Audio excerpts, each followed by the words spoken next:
Please take your seat. The show is about to begin. Presented by Front Yard Fantasy. I'm your host, Simon. Joined as always by my wildly handsome co-host, John Luke Garofalo. Our friend Coop with us, a.k.a. Coop A. Fiasco.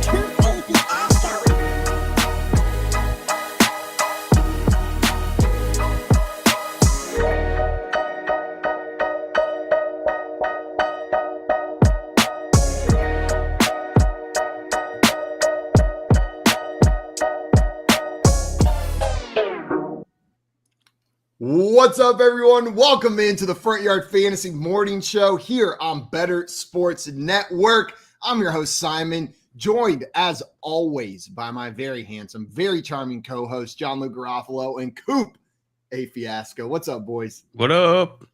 Good morning. Good morning, Coop. I think you were in London in that photograph right there. I thought I saw one of those double-decker buses drive by. You got a vacation home over there? Is that where that picture was taken? Fancy boy, dude. Yeah, I haven't been there yet, but I'm going there for my honeymoon. So just kind of visualizing what that might be like, courtesy of producer Keith. I can almost never go to London because my entire image of it is like, I imagine myself with the song London Girl by Charlie XCX, just like blasting in my AirPods while I walk around and have like a movie montage day where I'm like walking into restaurants and people are waving at me and like they're all excited. And I'm going to go there and it's just going to be like, get out of my way the entire time, but in a British accent. And that's why you can't go to London. The whole time, I think the whole time you're there, you're thinking about your British accent and maybe doing it, but then you can't quite do it, so you don't say anything the whole time. You just get close. Yeah, that would be so awful. To like the whole time, just the whole time. That's you. And I just tell them like, I'm sorry, I'm just so nervous about the language. Is what I tell everyone. Like, I'm just so nervous. You finally get one out. You're like, chip, chip, and then they punch me. And then they uppercut you. Now that's a vacation. Like in the dream, London, like a London queen. That's a vacation right there. We got Tommy in the chat ready for this morning show saying, loving that new intro. New jacket, new intro, new haircut. What is going on?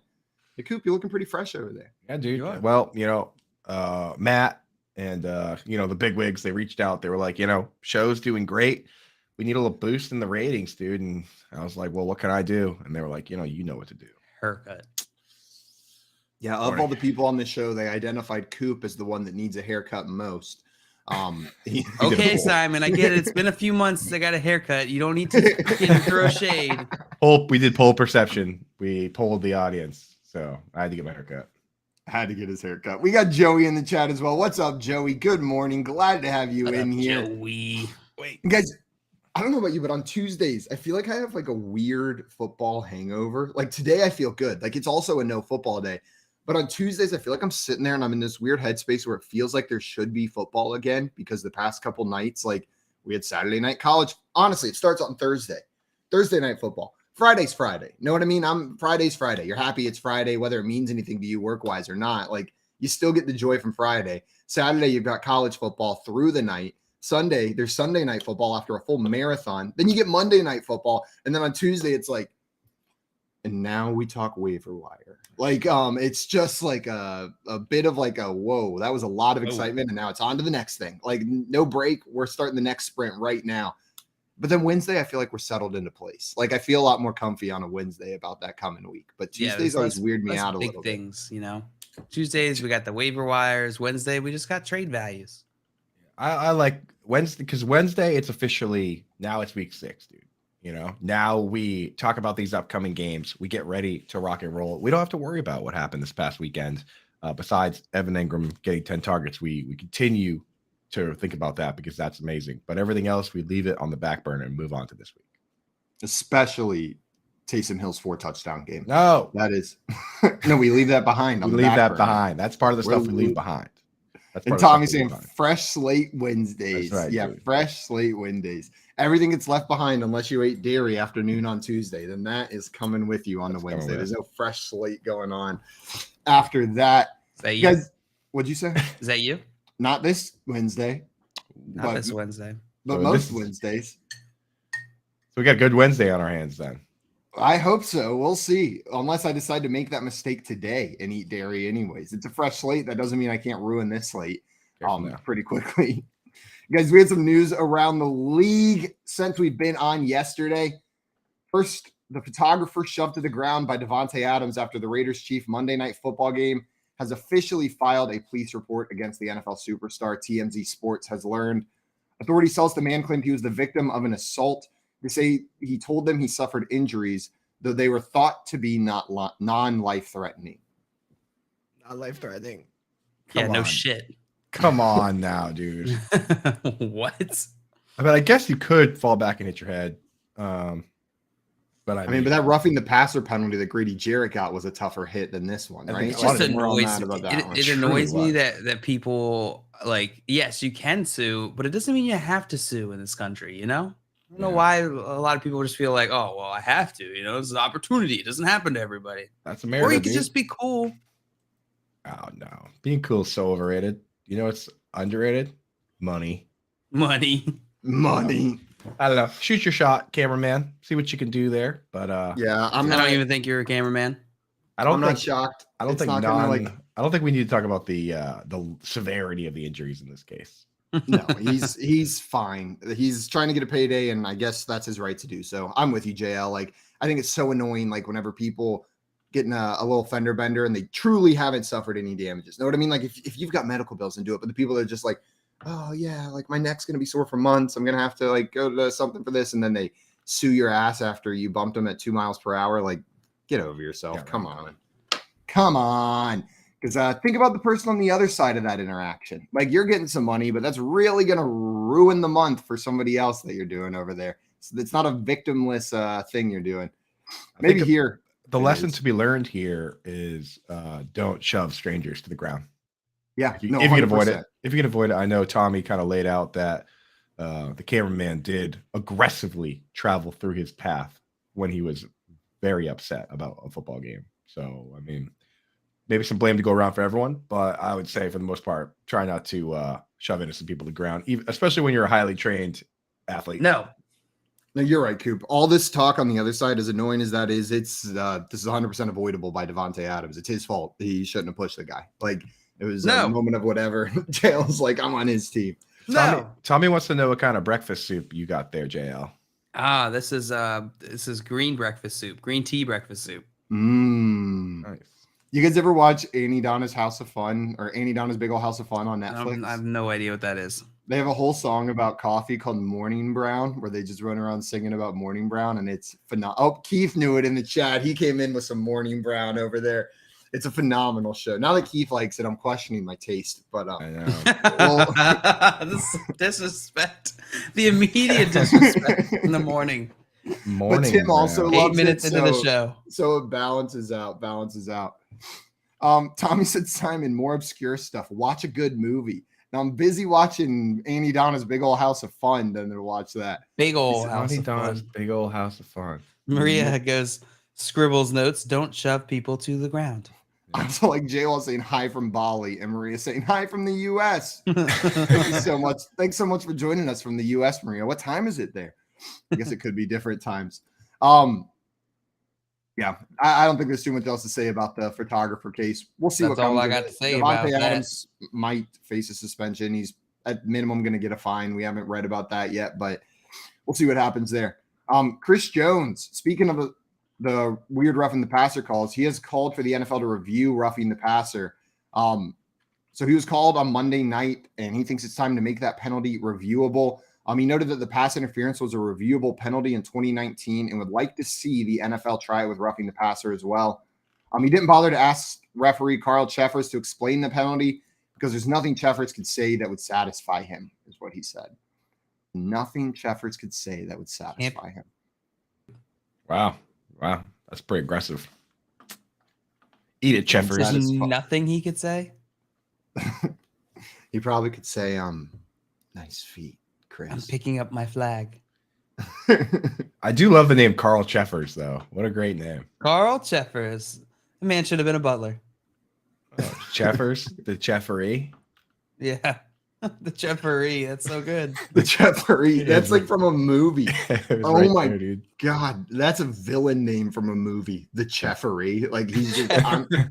Jeffery is so I am writing him into a Dungeons and Dragons campaign, the Coop, fantasy football, and then I'm writing he's going to be the villain. Right? Yeah, just now, dude. It was right there. It was pretty low hanging fruit, I feel, but I don't know. Yeah, it's never heard that one kind of dumb myself. that we never really came up with that one. How come no one has ever said the Jeffery? Could it be because we don't talk about Carl Jeffers very much? It could be. Certainly not enough. Because his name is just a name we say in passing while we're talking about other more important people.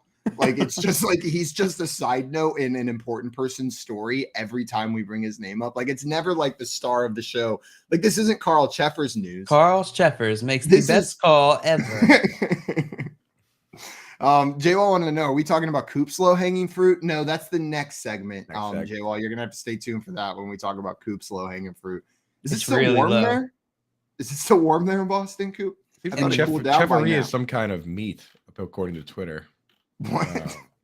Oh, sorry. I thought we were still talking. I thought we were still on the Jeffery segment. No, we're talking about your low hanging fruit. It stops being warm in Boston. It stops being warm here pretty early. Though the way it works in New England is you just have like it gets cold, and then there's one more day of nice, and you're like, wait a second, it's still nice out, and then boom, cold. And that happens again in the spring too, where it's like it goes through the winter ends, or the winter is still ongoing, and then there's one warm day, and you're like, it's spring.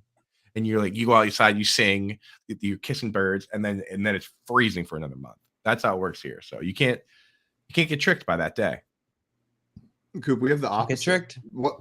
Maybe we should just switch during the days that are messed up, because in San Antonio it'll be like 80 degrees all December, and then randomly it'll be like 37, and you would think the world had ended. Like everyone, the winter attire in San Antonio is one of the funniest things in the entire world. Like it drops below 70 and people are wearing scarves out there on the Riverwalk. Like they freak out. But we can trade next time. I bet those days line up, Coop. Your warm days, my cold days. You can just come stay at my house. I'll come stay at your house. You know, Simon, I'm pretty sure that old people have already figured that move out, because they just then you have to go to Florida. Wisdom. They kind of migrate away from here. Like wisdom, and then jumps off. They migrate away from here, dude. They just like flap their wings and head right down there, and then they come back. It's actually kind of a beautiful natural phenomenon. To Florida or South Carolina, and then they swarm back in the summer. Yeah. Absolutely. We talked a little bit about this yesterday, Coop. Do you agree with Chris Jones that they should make this a reviewable penalty, roughing the passer? Yeah, that was my full take on it. And that would allow the refs to throw the flag all the time, right? Like, I think that it's worked really well compared to the past with fumbles and touchdowns, right? Like, every touchdown gets reviewed. So, you know, it makes it so much easier for the refs. Like, we're going to look at every single one of them. You don't have to, like, say it's not a touchdown. You should always call it a touchdown, always review it. Same thing with fumbles. They should always let the defender pick up the fumble and try and advance it, so that and then we could just go back and look at it, right? So I think that's what they should start doing with these. If there's a questionable hit, you throw the flag, you look at it, you pick up the flag, no harm, no foul. And then if that was the understanding, it would be a lot easier to, you know, for the refs to accept the picking up the flag. But the thing is, the problem you run into with the pass interference is there's a lot of pride. So you need somebody, you almost need an independent party to review it, because one ref doesn't want to throw the other ref under the bus saying, oh, I looked at it and that dude made a bad call. You know what I mean? So it is tough, but it really needs to be reviewed, because I mean, everybody in the world reviewed it and decided it wasn't a penalty. So why can't we do that during the game? Can you imagine if like engineers protected the ego of other engineers the way that referees do? Like what an ego-filled job if that's what they're so worried about. Like, oh, I don't want to tell him he did it wrong. Yeah, like, well, if it was an engineer, like that bridge is just going down. Like it's not going to make it. Like it's just shit's going to be broken. And yet in this job, it's okay. Like, oh, we have to make sure that their feelings are protected. I'm with you though, Coop. It's just annoying that that's even a consideration. They should just want to get everything like correct, not be right 100% of the time. Like people would love them. You would be a hero if you were willing to make all of those changes. Like you want to have a big ego, be the ref that's willing to go out there and be like, yeah, I messed up and here's why we're fixing it. Like then all of a sudden you're going to be like the number one ref in the eyes of the fans. Like people will love you.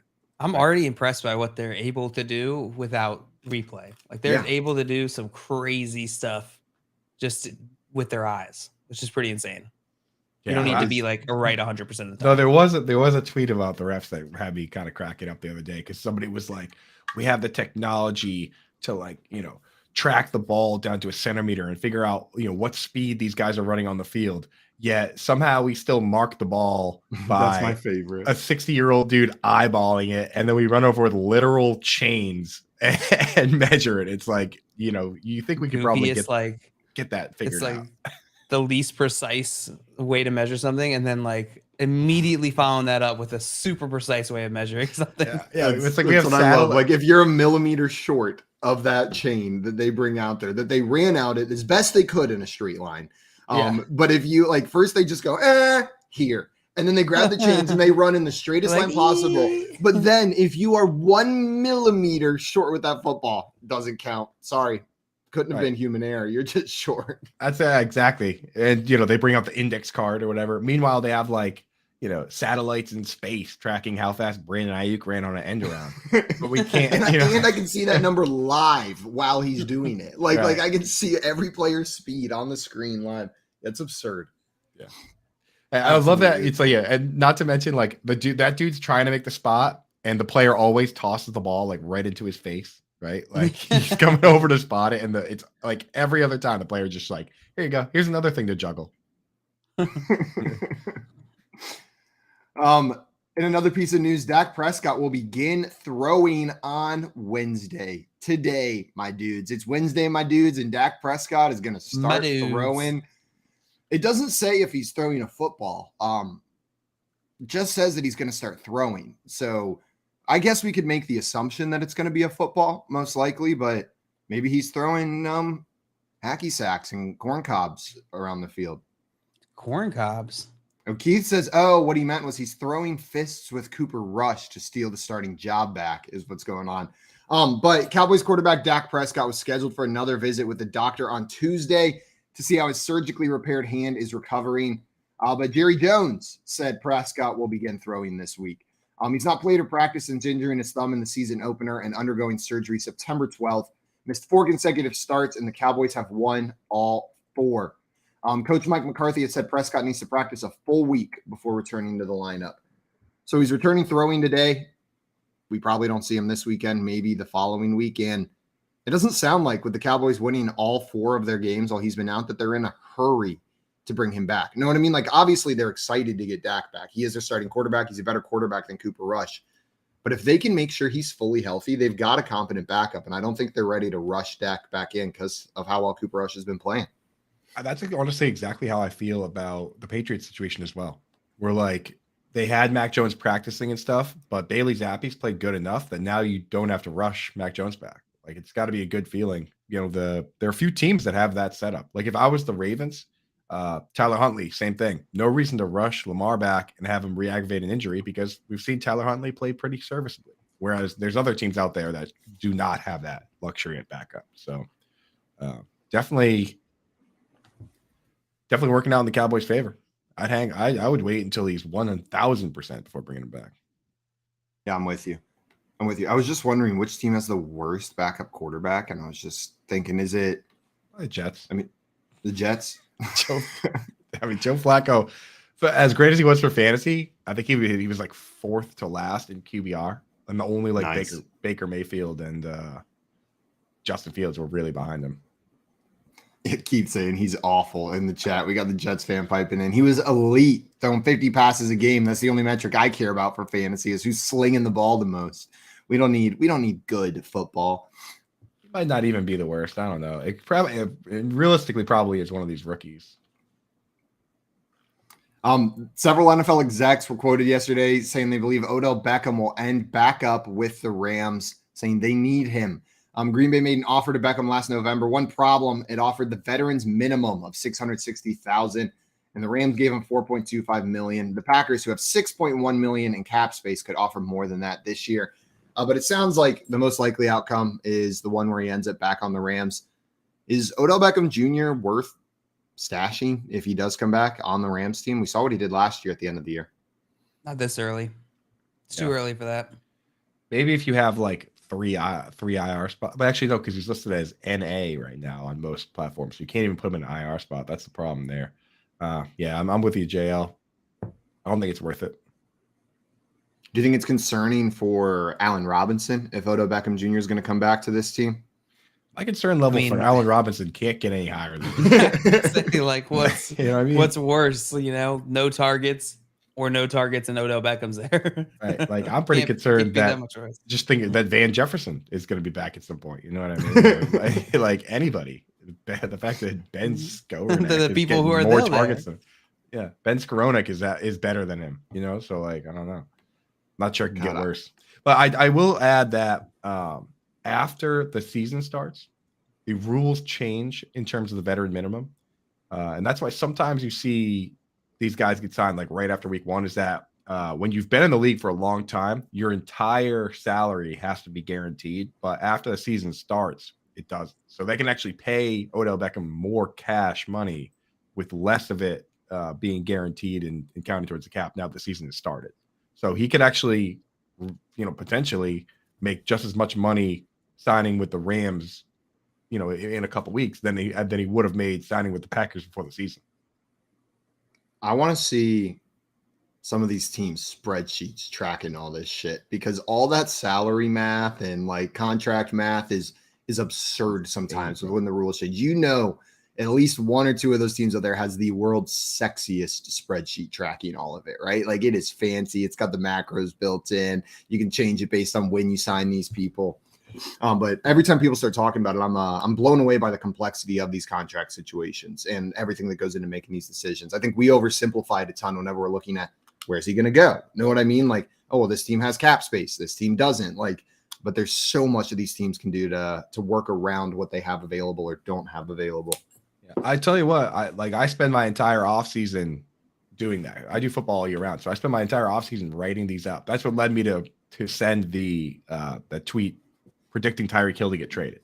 And with this year's, I honestly think that the Bears' new front office royally messed up their offseason with the way that they did things because pretty much all the websites that track it say that they aren't going to get a compensatory pick back for Allen Robinson. And I think what happened is they let him leave and then thought that other guys on their team would get paid more money as free agents, and then they didn't.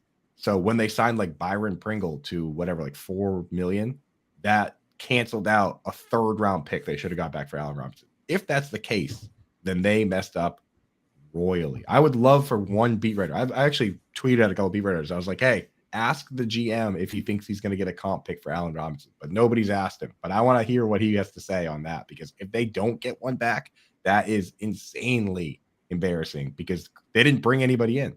Like the Patriots, for instance, to not cancel out the comp pick, traded for Devontae Adams. They're going to get a 3rd round pick back for JC Jackson. The Bears might have just let Allen Robinson walk and got 0 back. Yeah. Dumb. So they got to upgrade their spreadsheets. Those spreadsheets, not sexy over there in Chicago. And the Bears don't have spreadsheets. It's all based on vibe. They're just rolling based on vibe. We got enough money for this? Yeah. Whenever someone called up the GM and was like, do you want to sign Byron Pringle? He looked down. He had a can of pizza flavored Pringles in his hand. And he was like, this is a sign.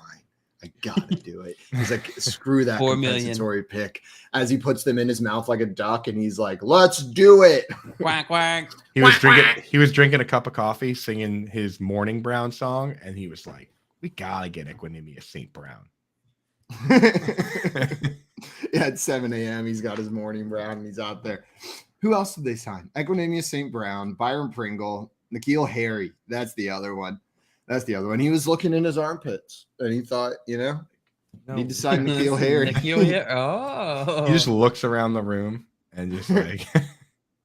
And so it's like me trying to write the puzzles for Fantasy Fortune where I'm combining a player name with like an object or movie where I'm just like looking around at like the movie shelf or the books. Like, okay, what's a name that's an NFL name?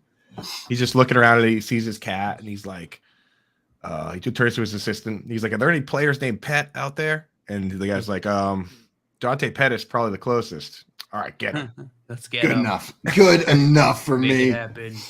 All right, I think I'm running out of puns. Yeah, let's see how long we can stretch it. Jalen Warren expected to play a bigger role moving forward. He's been steadily seeing more work in the Steelers offense and is expected to continue to play a big role moving forward. This comes from Dave Lally on Twitter. Dave Lally, not Day Lally. Forgot the V in your name, Dave. I apologize for that. It's an important V. It's doing a lot of heavy lifting. Keeps you from just being a day. That would have been rough. Stop this. Stop this madness. I mean, we were already concerned for Najee Harris. We were already seeing Jalen Warren get involved. This just kind of confirms some of what we're seeing. Does this increase your worry level for Najee Harris? Jalen Warren seeing a bigger role? I mean, sort of, but it's not like Jalen Warren is just going to become the new Najee Harris. I still think Najee Harris is the guy there. I view this more, I think, as coach speak than anything else. I will say that there's some great clips of Jalen Warren like crushing guys in pass blocking. There's some highlights that I've seen that look amazing, but he started off the season kind of doing a terrible job in pass blocking. Now he's come around. This past week he had an 80 grade, got 4 receptions. So I am a little worried that it could kind of, carve into the receiving role of Najee Harris. But I mean, Najee Harris is still a top 24 guy, so you find somewhere to put him in your top 2 spots. But if you could trade Najee, package him up and trade him for the cat's kind of out of the bag on Josh Jacobs. But anybody that is playing the full role that might be maybe struggling a little bit, maybe like a Joe Mixon, then I would do it. Because Najee Harris, I think at this point has more name value than real value. I'm not sure if you guys agree with that. You mentioned he's a top 24 back. Well, right now he's not. Right now he's the RB 27 on the season. Like I know he's close to that, but like that's what it's been for Najee Harris through 5 weeks is not just kind of disappointing. You expected him to potentially be a top 5 kind of guy, right? And he's sitting down there outside of RB2 territory. He wouldn't have been an RB1 or an RB2 through the first 5 weeks of the season. And Jalen Warren doesn't help that, right? It doesn't change my opinion on him too much, but hearing this doesn't make me go increase my confidence that Najee is going to be a top 12 back come year end. So I'm with you, Coop. If you can package Najee and upgrade to one of these workhorses, you might have said this name and it's 6 a.m. So I'm going to ask anyways. Would you trade Najee straight up for Josh Jacobs right now? Yeah. Josh Jacobs. I have Josh Jacobs ranked top 5 at this top 5 rest of the season. He's playing every snap. He's playing like 90% of the snaps. And the offense is good. He's been great the last 2 games. And the problem is now the guy that has Josh Jacobs, he knows there's no more being like, oh yeah, Josh Jacobs, in your back of your mind, he was like a guy that, is like a standard league guy that does more running than catching passes, but that's over now, so you can't only someone said to trade for Josh Jacobs last week here on the Front Yard Fantasy Morning Show. It was Coop. Imagine that. No, I'm with you. It would be Josh Jacobs over Najee rest of the season as well. It's just a little bit surprising when you look at where they were drafted, right? I think some people still have that draft bias and they're unwilling to make moves like that. We're through 5 weeks. It's okay. Don't throw your priors away. You know what I mean? But be willing to adapt to new information. And we have new information so you can adapt your priors to that. And Josh Jacobs looks like the better play rest of season. Yeah. Guys, coming up, sorry, go ahead, Coop. I was just going to say, use that sentiment to your advantage. There's a bunch of guys out there that we're tied to. We're still stuck with ADP. One of them that I've noticed, Chris Godwin. We're all still in the mindset of oh, he's hurt and we have to fade him. No, he's back. He's playing all the snaps and he hasn't really blown up yet. That's a guy that I'm going out looking to trade for right now. Yo, yesterday, we were getting tons of questions on our Q&A stream about David Montgomery and the players that he was being paired with in those questions. Do I want David Montgomery or Raheem Mostert rest of season were the questions we were getting. Okay. And there was 20 of these. I'm not kidding. If that's how David Montgomery is being viewed publicly as well, go try to trade for David Montgomery because he came back and just immediately after that injury was the lead back in this offense again. Right. And if he's being viewed as a Raheem Mostert level back, dude, go trade for David Montgomery right now. Because he looks like the clear starting back there in Chicago. Mm-hmm. That's another player. Craig said we threw Terrell Pryor away a while ago, Simon or Coop. I don't know, whichever one of you said Pryor's. Oh, I said Pryor's. I was so confused for a second. I was like, wait, I love Terrell Pryor, right? What happened there? Craig got burned on cannot Pryor. contain himself. He needed to get in on the punts. That's what I love about Craig, dude. That's what I love about Craig. He's always ready. Yeah, he's got another one in there. Better than my armpit one. He said he was looking in the mirror, thought he needed a shave. Let's get Nikhil Harry. That's much more likely of a scenario than the Bears GM just sitting there sniffing his own armpits and noticing that they're a little hairy. Based on the offseason that they had, I wouldn't be surprised if they're sniffing his own armpits, to be honest. Just sitting there. Stank. Good stuff. Kind of messed that one up. Guys, coming up, we've got some games going on today on this Wednesday. We're going to be playing some poll perception and some hypothetically a little bit later as well. And then our friend Britt Flynn from Fantasy Alarm is joining the show. And as always on Wednesdays, trade daddy Alex Korf, a.k.a. Peaked in High School, is going to be coming on to talk some Week 6 trade values. You're listening to the Front Yard Fantasy Morning Show here on Bettor Sports Network. Bettor Sports Live with Rick Kamla. He went to Denver to swindle a desperate franchise out of $250 million. That's what Russell Wilson did. He went to Denver in the great state of Colorado and bamboozled them all, including me. And now he is just bilking $250 million from these people. These poor people, they don't deserve this. Totally on board with the decision to bring on Russell Wilson. Totally on board. I don't regret it to this day. Absolutely the right move. Bold, aggressive move, make a big trade, pay him all the money, bring him in. Now you're in the Super Bowl fast lane. Let's go giddy up Peyton Manning style. Russ is the one who has not held up his end of the bargain. This is on him, and I am looking at him completely differently right now. The Playbook with Fensty and Ronis. Weekdays at 5 Eastern. I wasn't going to mention it. I wasn't going to bring anything up. Grounded slowly to third. Manny charges his. Now plays the hop. Throw to first is in time.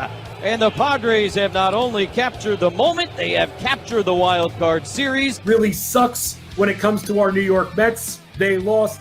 Joe Musgrove's ears were pretty shiny, but whatever. They found nothing growing, and just like that, 101 wins out the window. Yeah, I mean, disappointing performance to end the season. They played their worst baseball over the last month. They didn't do much at the trade deadline, which came back to hurt them all year. I said it was imperative that they win the division because of what happened. You put yourself in a 3-game series now where, you run into a team with good starting pitching like the Padres with Yu Darvish and Musgrove dominating, and this is what happened. So definitely a disappointing season, at least the end to the season, and they didn't come through when they needed to. They needed one win in Atlanta in the 3-game series. They didn't get it, and they showed up Saturday and did not show up at all last night. Just one hit, just really bad, man. So I want my refund for the divisional round because I did get tickets. And then they tell you, oh, you're not going to get your refund until 3 to 4 weeks after the conclusion of the postseason. Really? 2 months? Come on, give me my money now. You're not playing it. Give me my money back. Maybe they have net 60 or something. No, man, just give me my money. You're not playing. I want my money back. Yeah, don't worry. Shouldn't have to wait. You'll win it back with your fantasy basketball league anyway, Ronis. We know how it goes, okay? We know how it goes. Bettor Sports Network is betting, fantasy, collectibles. It's sports talk done better.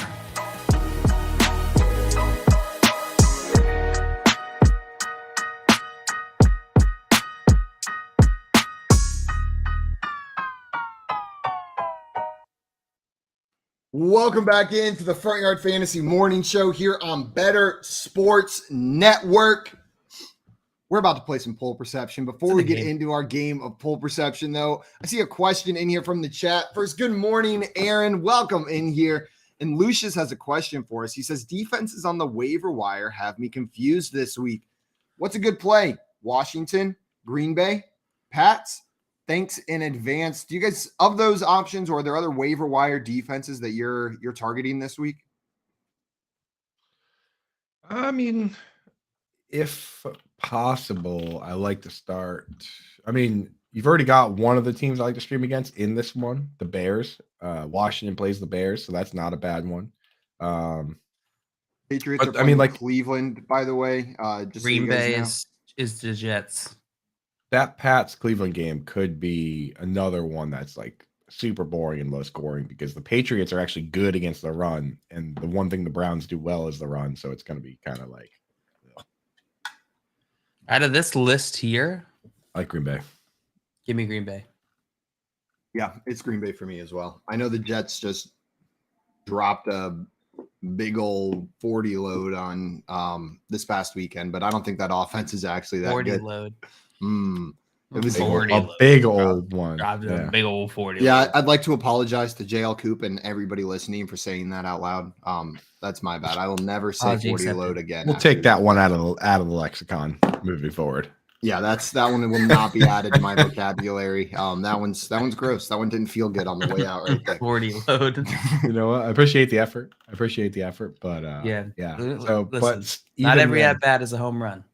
Yeah. You know what the worst part is? I didn't even know I was at bat. It's so early. Like it's just all of a sudden I was swinging. Like it's like you wake up mid swing, like, oh, whoops. Yeah. The thing is, it's like with Jets, I mean, 40 bomb plus Jets drop bombs. That would have been a nice, easy place to go with that one. But instead you went a different direction. That's okay. 40 burger, that would have been a little bit better too. We could have said, I don't even like burgers, and that still sounds better than load. You don't like burgers? No, I don't eat beef. I don't eat red meat. Beef. I think that's fair. Yeah. But 1/3 of the show doesn't eat beef. burgers are dope though. Yeah, I will carry the flag for hamburgers on this show.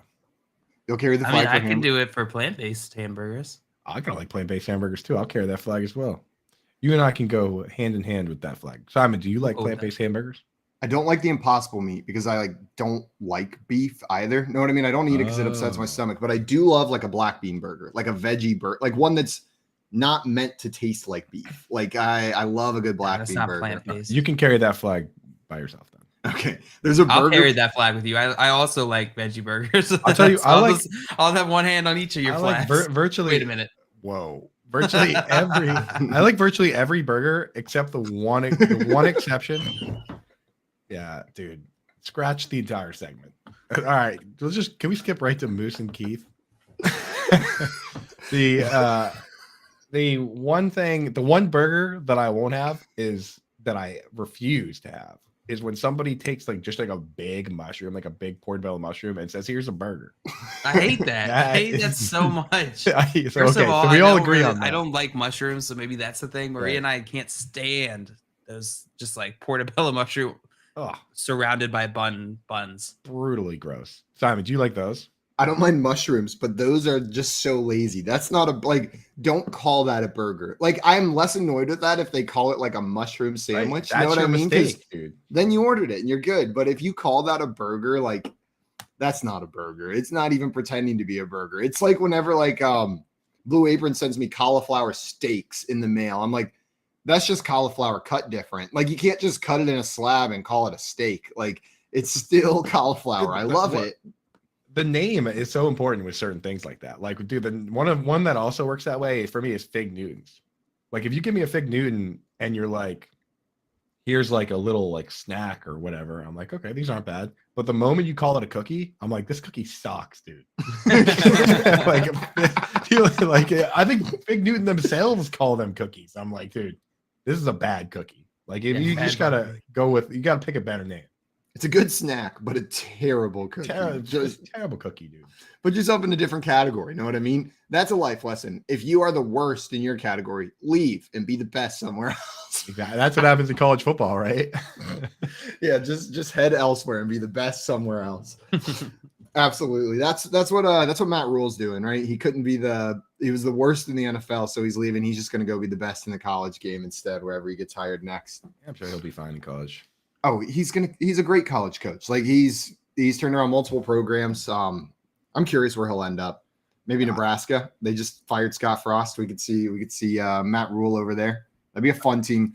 If he goes to Nebraska and turns it around like quickly, can you imagine? We would live in a world where like this hasn't really been the case in a while. Texas, Tennessee, Nebraska, in Michigan could all actually be good at college football. Like these four programs that are like historically great, but have had like pretty down years.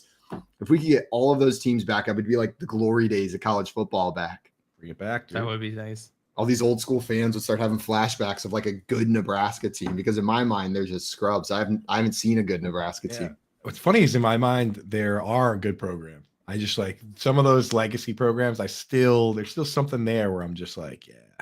I've seen it. I've seen this team be good. It was in black and white, but still. It's why I buy into Texas every year. Like the Texas is back narrative. I'm like, of course they're back. They got so much money, so much history, so much talent. Like they got to be back. And then every year it's like, no. Do you think college basketball, the Hoosiers, will be back? Yes, absolutely, without a doubt. This is their year to win it. I'm just kidding. No, we'll see. We'll see what happens. Guys, today we are playing our game Poll Perception right now.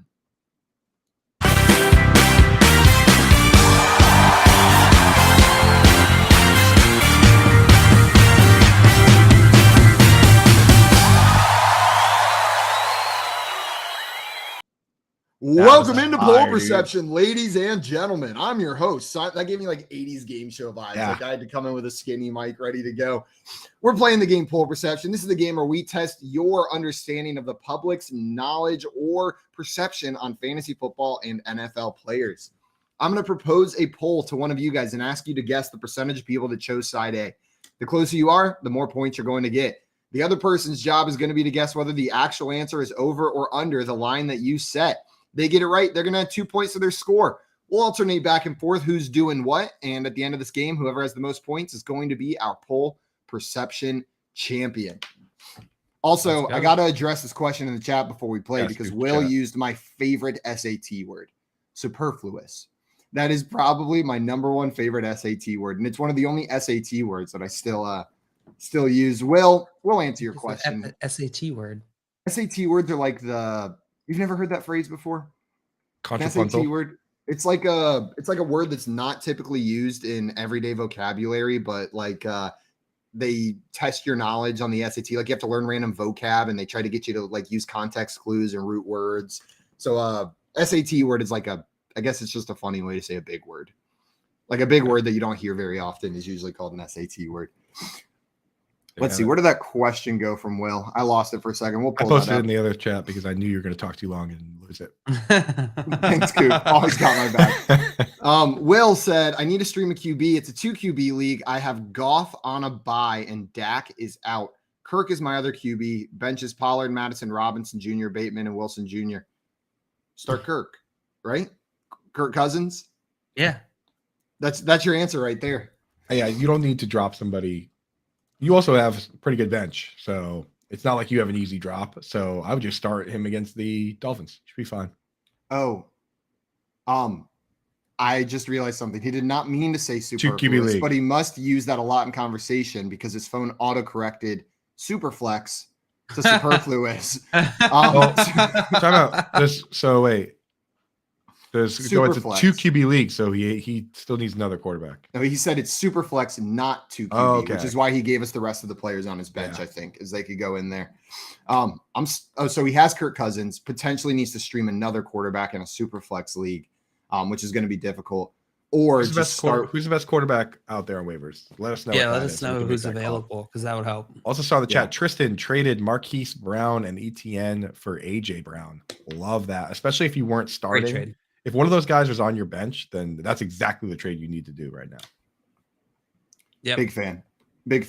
Also, Lucius, just on a meta level, without seeing the players elsewhere, sometimes in a super flex league, it's fine to plug in a running back or a wide receiver into that super flex spot, especially with bye weeks and injuries. Like sometimes it can be more valuable not to drop the players on your bench for a 1 week rental than it is to just grab a quarterback that's going to what are you hoping for from these backup quarterbacks? Like what are you realistically hoping for from a Bailey Zappi going into this week? Because that's probably the name that you're looking at getting against this Browns defense. Kind of a star. You brought up Bailey Zappi so many times today. Bailey Zappi. I just love his. That's the first time I've brought him up. I think Coop brought him up the other time. I brought him up Bailey because Zappi. he's a megastar. Shut out Megastar. 29. Shut out the Lions 29-0. I want to put a poll up there. Which team do you think has a better winning culture? The New York Giants or the Detroit Lions? Not better at winning. Which team has the better winning culture?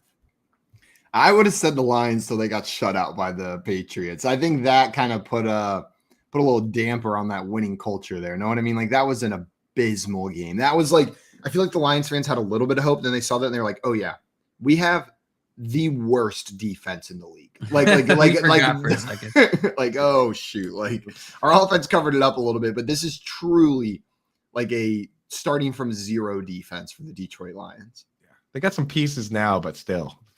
I was about to say maybe starting from one with Hutchinson being added in there, but they need linebackers, man. You need linebackers in the secondary, but Hutchinson, yeah. Solid. Bronson asking trade Waller and Claypool for DeAndre Hopkins. Yeah. Need to know who the tight end is, but I mean, Waller's hurt now. So if you can get away with that. Waller's hurt and on bye. He's double not playing. So yeah, if you could do that. Hopkins isn't playing either. But I'm cool with that, Bronson. Like neither of those pieces are irreplaceable in my eyes. Claypool is like a throw-in in that one with Kenny Pickett starting now.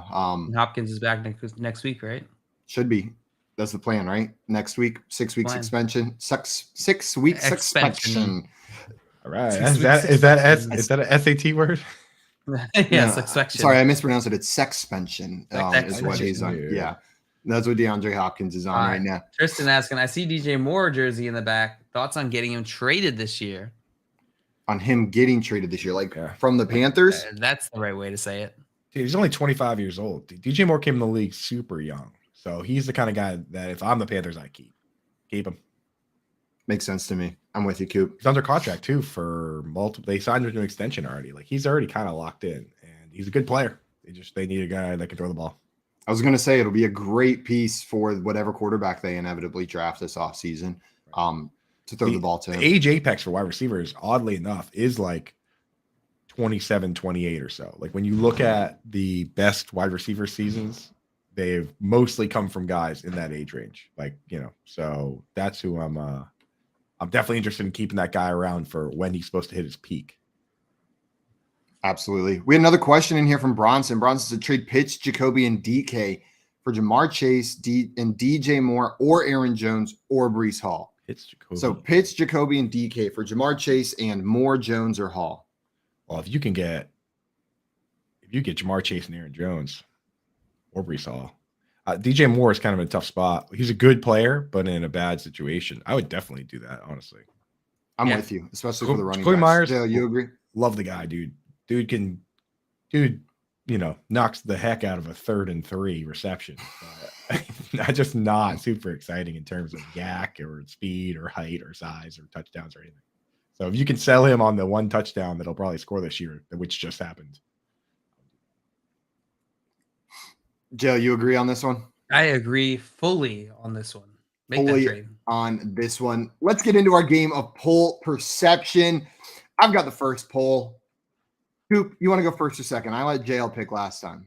I will go first. When do I get to host poll perception? I just realized you guys like switch off hosting everything, and I'm just like always. Even though I do love always being involved in hypothetically, I never want to host that because I like to be in it. But me too. I'll have to talk to producer Keith about maybe some hosting duties. Now we've got the cool intros. Now I want to be the host. Now you want to be the host, okay? I want to see a Coop run poll perception. I'm down for it. Let's make it happen. That'll be hot. I'm not sure the world's ready. Talk to my agent when I host stuff because I do like host stuff on the besties, but usually I put on like a full suit and I go by the name Chaz Summerstein. So Chaz Summerstein. When I host, you have to let me know in advance so I can get my bow tie out. That sounds like his best friend is Carl Cheffers. Carl Cheffers and Chaz Summerstein are going to the gala together. Jeffrey Summerstein. That's the name. It's beautiful. Sheffers and Summerstein are about to have the best summer of their lives. Right before college. Coop, did you decide you were going first? Me and Carl Cheffers wearing bow ties, just like having milkshakes. Let me tell you about my best friend.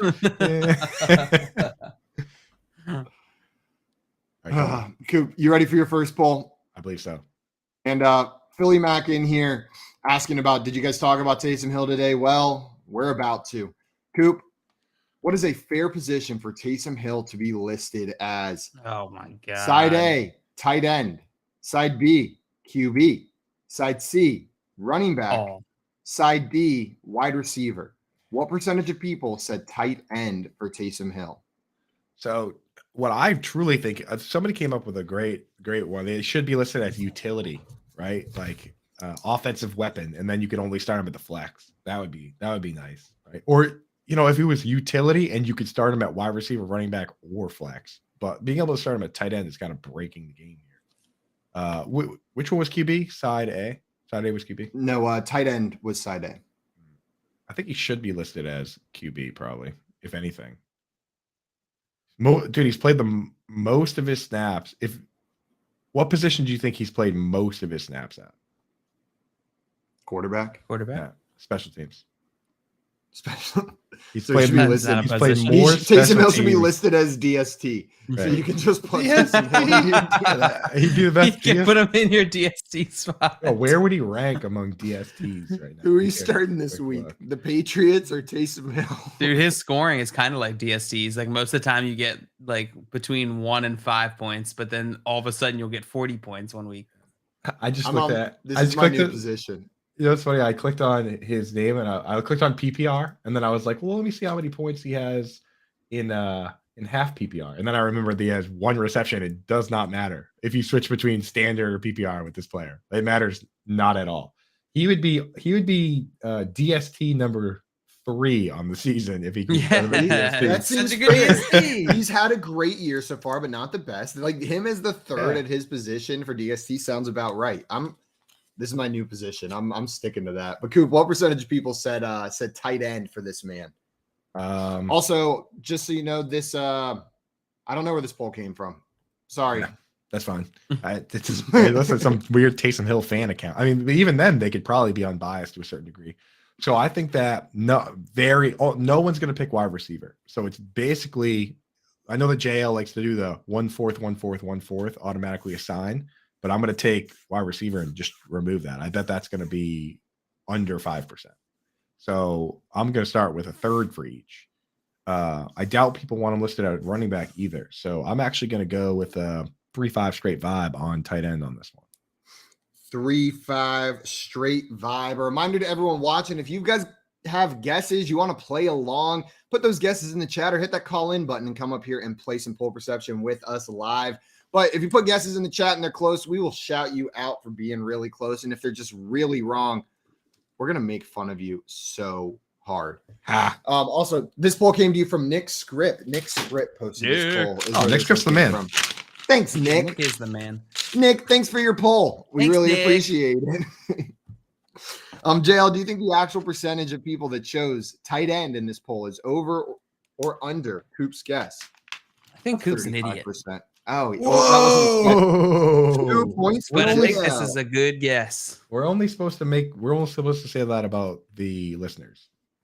I thought you were going Here. to say Keith. I was 100% positive that's what you were going to say. Didn't we fire that guy? Who's Keith? Keith. Sorry, Thank JL. you. Oh, okay. Chief. Okay. 35%. That's pretty rude for him to steal 3-5 and straight vibing from the chat, from the community, from me. From you Ah. personally. From the world. From the Grimace. world. I'm gonna go From with Carl Cheffers. Carl MF and Shepard. Carl! Sorry, Carl. Carl. As soon as you said MF that, I heard the Shepard. Jimmy Neutron like teacher. Carl. The teacher going, "What, Carl?" Like where she's like literally a bird, but she's a She's a human. straight up bird. They never human, yeah. explain why she's a bird, right? No. In that show, they're just like she. Sorry, JL. Over or under? Let's go with over. Over for JL. JL taking the over on Coop's guess of 35, 3-5 and straight vibing on that one. Tommy said Queen B his ass, JL. Queen B is ass. Thinking he's got it exactly dare right. you. What the heck does that mean out of context? Smother that honey all over it. Smother Queen my B is smother ass, my, bro. Sting smother him, my, JL. smother my honey, JL. I dare you. We had some guesses in the chat. Tommy with 18%, Jordan with 22%, and Jordan also agreeing with the flex only. Well, the actual percentage of people that chose Taysom Hill or chose tight end as the position Taysom Hill should be listed at is 32%. Coop, you were within 5 percentage points, so you are going to get 5 points. JL took the over, which means he's going to get nothing. Coop is out to a 5-0 Who got- lead in this one. Who got Why? smothered in honey this time, JL? It was me, Papa. 'Twas me. Following up on the rest of Philly Mac's question, he said, I don't want Taysom Hill, but would hate to get beat by him. My opponent has Gesicki, and I have a feeling they may drop him for Hill. Should I just add Taysom Hill not to get beat by this fluky scoring? So, Coop, I'm going to come to you first. Defense. This is offense by defense. Are you playing defense with Taysom Hill if you think your opponent's going to scoop him up? Or are you letting them plug that highly volatile player into their tight end slot? I don't think that's crazy. I've done it at other positions before. I added Geno Smith in a league where I really don't need him. So I don't think that's crazy if you want to avoid that volatility. And I mean, honestly, dude, if he scores 2 touchdowns again this week, then you probably are starting them next week, right? Like if this is what they're going to do, as crazy as it sounds, then I would do it. But while we were doing that, I just pulled up the stats. Taysom Hill, 24. Here are the snaps in reverse order where he leads his snaps. Running back, 6 snaps, only 6 at running back. Wide receiver, 11. Tight end, 16. Quarterback, 24. Special teams, 44.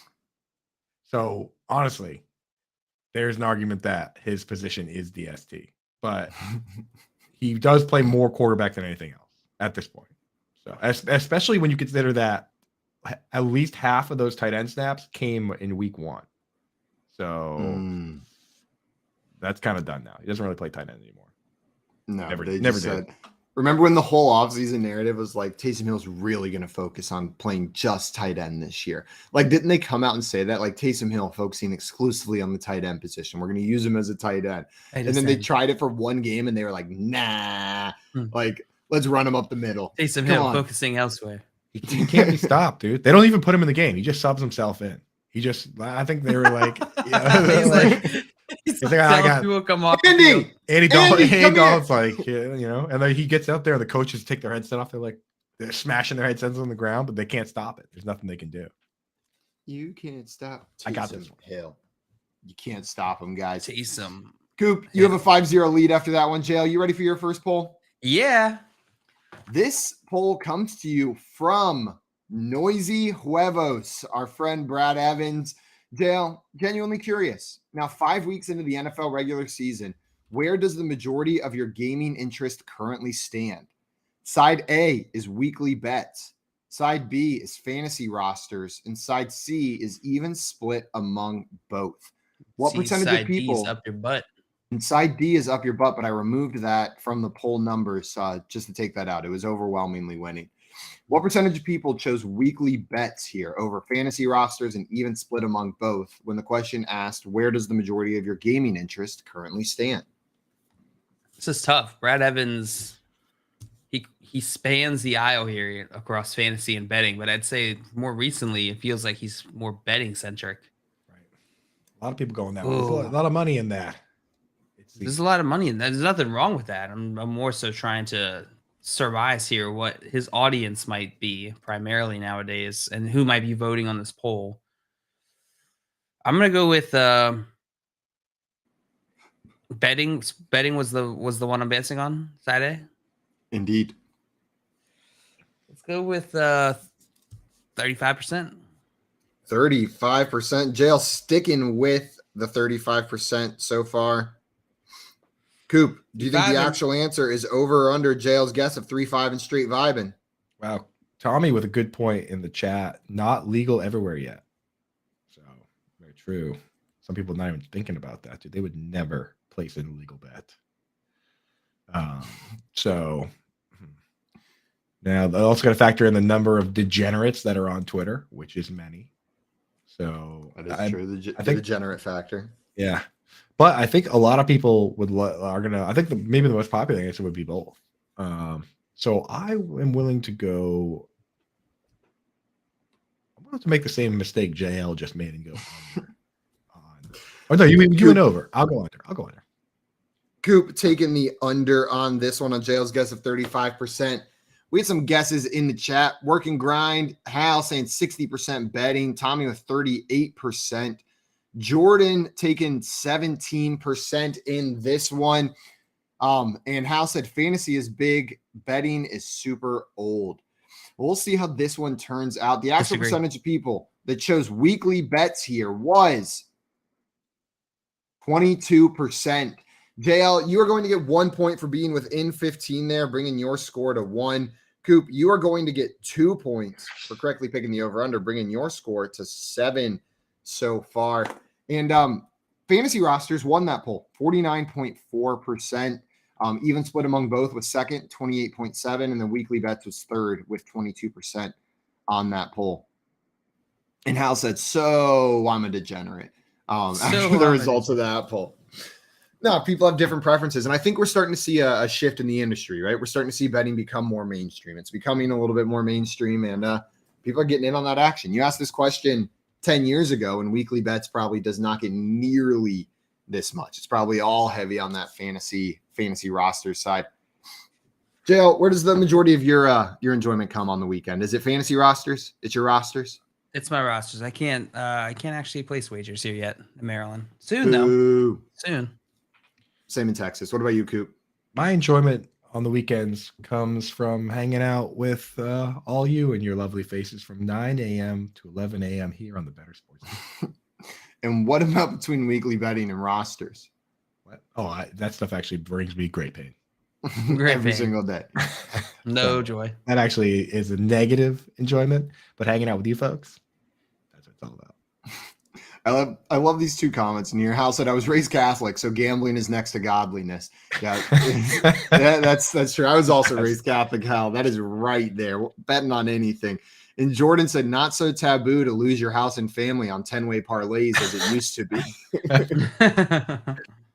Yeah, there's entire subreddits dedicated to just celebrating losing your money on shitty gambles. It's called Wall Street Bets. That's great. Those guys just prop up anyone who's like a mega, like if you've lost $100,000 in the stock market, go post it on Wall Street Bets and you're a god. People go right to the top. You go right to the top. Yeah, like Calvin Ridley suspended for the entire year for placing like one bet, and then meanwhile, in between every commercial, DraftKings is like, "Yeah, bet the ponies, everyone." 100%. Yeah. JL, you've got 1 point after that. Coop has 7. We are going to move into our next poll, and this one is for Coop. Coop, you ready for this one? Yes, even though I was just looking at Twitter, but now I'm ready. Before you say that, Maria said, yesterday one of my kids was telling me about getting stung by a bee in the butt. Do I think that's what he meant? 100%. Without a doubt, that's what he means. Coop, here's your next poll. This one comes from Aaron Kate Dolan. And the question is, this is an absolutely ridiculous post, but which would you choose? An Eagles Super Bowl parade, a Phillies World Series parade, a Sixers NBA champ parade, or Flyers no shot this season is what the last one says. So those are your 4 options. Aaron Kate Dolan, a betting analyst on ESPN and a big Philly sports fan. What percentage of people said they would choose an Eagles Super Bowl parade out of these 4 options? I mean, you're going to have to grease the polls no matter what on that. But there's something about, I think it might just be the name of it, but there's something about the Super Bowl that is just magical, right? Like you got to have, the other ones just don't have as great names, like world champions is great, but like, I don't know, Super Bowl winners, it just has such a great ring to it. So I think Super Bowl is going to win. Just wondering how much.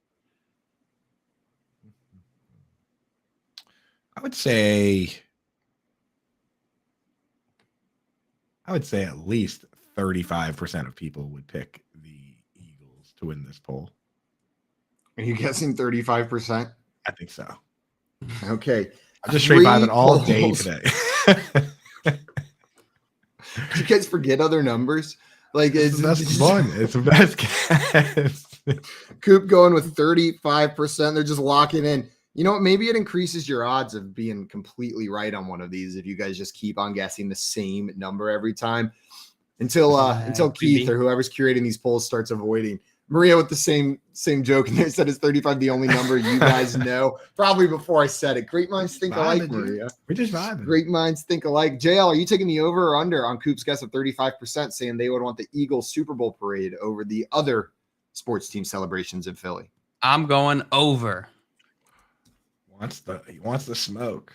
JL taking the over. You have been perfectly consistent so far, JL. 35 and over. Yep. 35 and over, just how JL likes them. That is his preference. That's like Those your are Bumble Tinder profile settings. says. Yeah.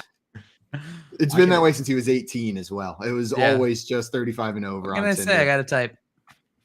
You like a woman with a job that knows what she's doing. Some experience out there. Guys, the actual percentage of people that chose the Super Bowl parade in this question was 44%. Coop, you're within 10, so you're going to get an additional 3 points for that one, bringing you to 10. Jail, you are going to get 2 points for correctly picking the over on that one, bringing you to 3. So you're only down by 7 points now in this matchup. Woo-hoo. Super close. It's anybody's game.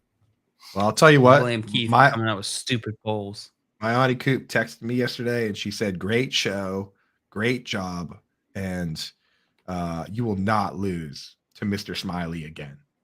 I think Mr. Smiley is what she calls JL. I don't know. I'll have to get clarification on that. But she said I wasn't going to lose, and I'm trying to win this one from Auntie Coop. So shout out Auntie Coopy. Shout out Auntie Coopy. Go Auntie Coopy, the same Auntie Coopy that loves Darren Waller. Is that who she loves? That's the same one. Yeah, Auntie Coopy's the best, dude. I got to meet this Auntie Coopy. If she loves Darren Waller, we got a lot in common that we're just starting. Wait, if I'm Mr. Smiley, what's Simon? I don't know. I'll have to check. Mr. Sexy, maybe. Oh, probably not. I'll go. That's probably I think that's Darren Waller actually. Yeah. But we'll find out. We'll find out what your label. You know who I am? You're gonna ask, and she's gonna go, "Who is gonna be who I am?" That guy. That guy, dude. Yeah. Keith said he didn't even believe it himself. Here's the problem with that. I know as a fact I'm sexy. I don't think I'm sexy. Like I look in the mirror and I know that what I'm seeing is lying to me because I know for a fact it's true. Like all the other evidence in my life points to that being true. But then I look in the mirror and I'm like, man, it's not there, not seeing it, not sure what's going on with this mirror, but it's another busted one, just showing the same weird looking balding guy at me. You guys ready for your next poll? Yeah. Yeah. This one's for JL. Mr. JL. Snuggles is what your mom calls you. There you Mr. go. Snuggles.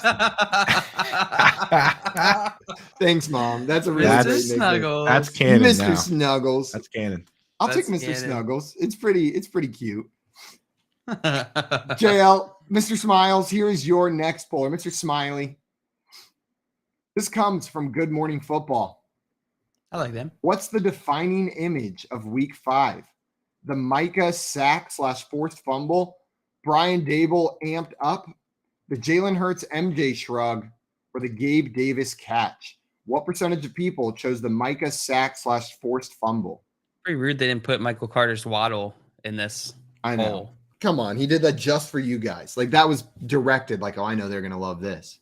Which is the one I'm betting on? Can you read it again? I was texting on a Coop. Yeah, of course.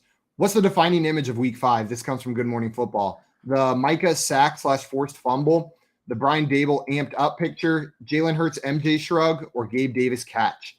What percentage of people said the Micah sack/forced fumble? This is tough. I'm glad there's jails. 29%. 29% from John Luke Garofalo, bucking the trend of 3-5 and straight vibing.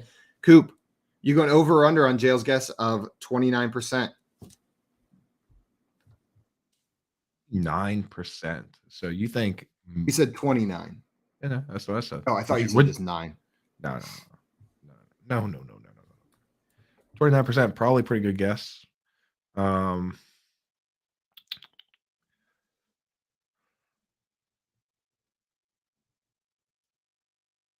think that would be the one. I think I'm going to go over on that one. I think I'm going over 29. Over 29% for Coop. We have some guesses in the chat. Jordan with 14%, Tommy with 18%, and Maria celebrating a new number being said out loud on the show for the first time this Wednesday. Now you know 2 numbers for sure. The evidence shows that JL knows at least 2 numbers at minimum. It could be way more. Disagree. Than that.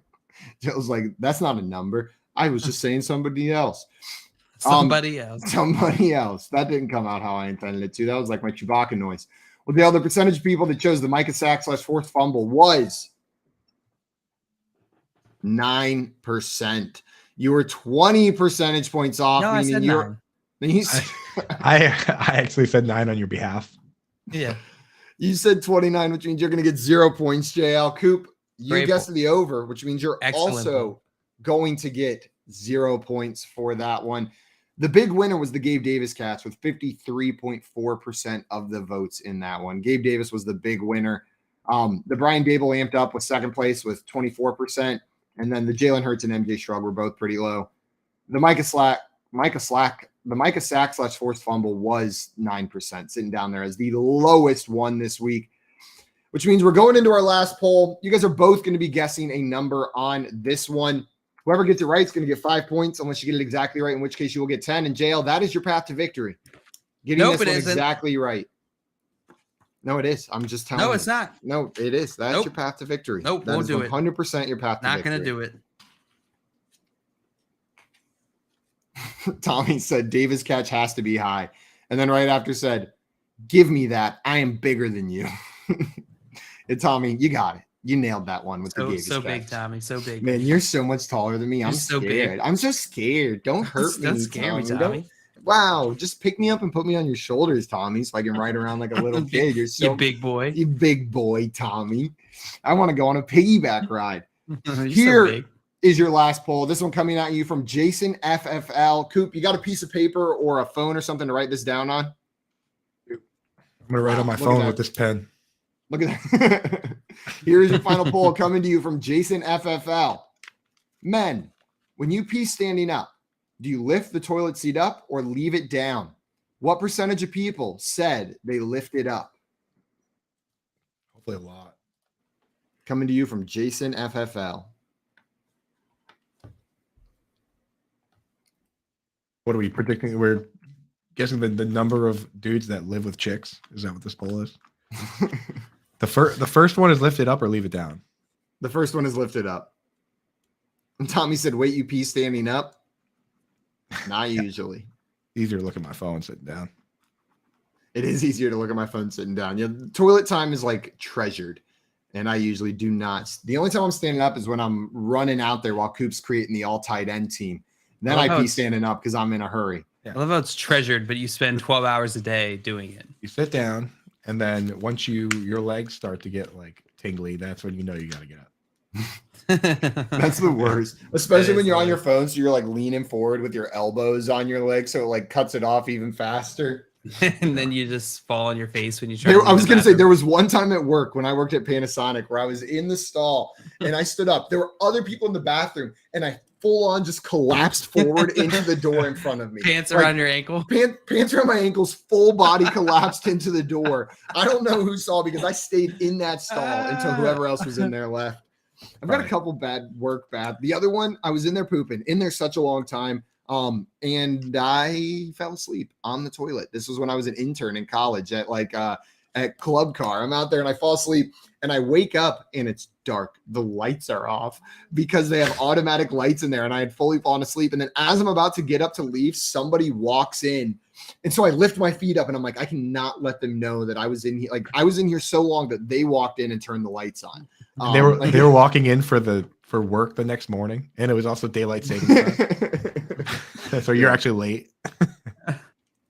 Absolutely. You guys got your guesses for this last one? Yeah. Let's see it. I'm actually terrible at these. 77% from Coop, 53% from JL. Well, the actual percentage of people that said they do lift the toilet seat up is 82%. Coop, you are our winner. JL, you started shaking your head no before I even said it out loud. This one dedicated whatever, to my auntie Coop. Shout out, dude. It was her love that propelled me to absolutely dominate JL, slather him in honey. So big, you big boy Coop. No, you can do that with Tommy. Just a couple big boys. Me and Tommy just big bullies, dude. Tommy actually does bully me. He like sends me emails like everything only has one target. Which is hilarious. That's so weird because I wake up every morning with like a motivational message from Tommy in my inbox. He just messages me like today is the day that you tackle your problems. That you reach your potential. Don't let the daily grind of life take away from who you are as a person, is what it said yesterday. And you know, it didn't send me anything. It got me through that Tuesday. Joe, He yours are sends in the Jay- mail. Jay, I know for a fact he sends you things because I'm on the emails that you should be responding to for like the NFT league. So I don't check that. he goes, check your email. I don't check that. Yeah. Nope, too early for that. We got a question. Email's a night thing. We got a bunch of questions. Two questions. In here. Yeah, let's hit some questions. Tristan in here, 12-team PPR. I have Hurts, Saquon, Eckler, Tyreek, AJ Brown, Fournette, and Goddard as my main lineup. Is it even worth streaming in my bench, or do I just start all these guys no matter what? So, like, are these all must starts in here? I'm looking at it. Hurts must start, Saquon must start, Eckler must start, Tyreek must start, AJ Brown must start, Fournette must start. Goddard. How does that team lose any games, dude? Yeah. Goddard's the only one that's not a must start, but your team's solid. And he's probably he's a probably start is Goddard. He's a probably start every week. I feel Goddard's like tight end 5. Like that team's killing it. Wagon, bro. Another question from Monier in here. What's up, Monier? Good morning. It's a drop 1 half PPR. ETN, Elijah Moore, Kareem Hunt, Juju, Thielen, and Rondale Moore. It's an easy Rondale Moore for me. For sure. Rondale Moore's the answer. Yep. No interest right there. Let's see. I think we got another question in here. Lucius wants to know, would you play Hayden Hurst or Taysom Hill this weekend? Also, Black Bean Burgers rule. Shout out Black Bean Burgers. They rule so hard. I'm going to go get one for lunch today. No, I'm not. I'm poor. I'm going to wait till my girlfriend gets home, then get a Black Bean Burger for dinner whenever we cook them together. That's what I'm going to do. It's going to be some homemade Black Bean Burgers. She pays for it.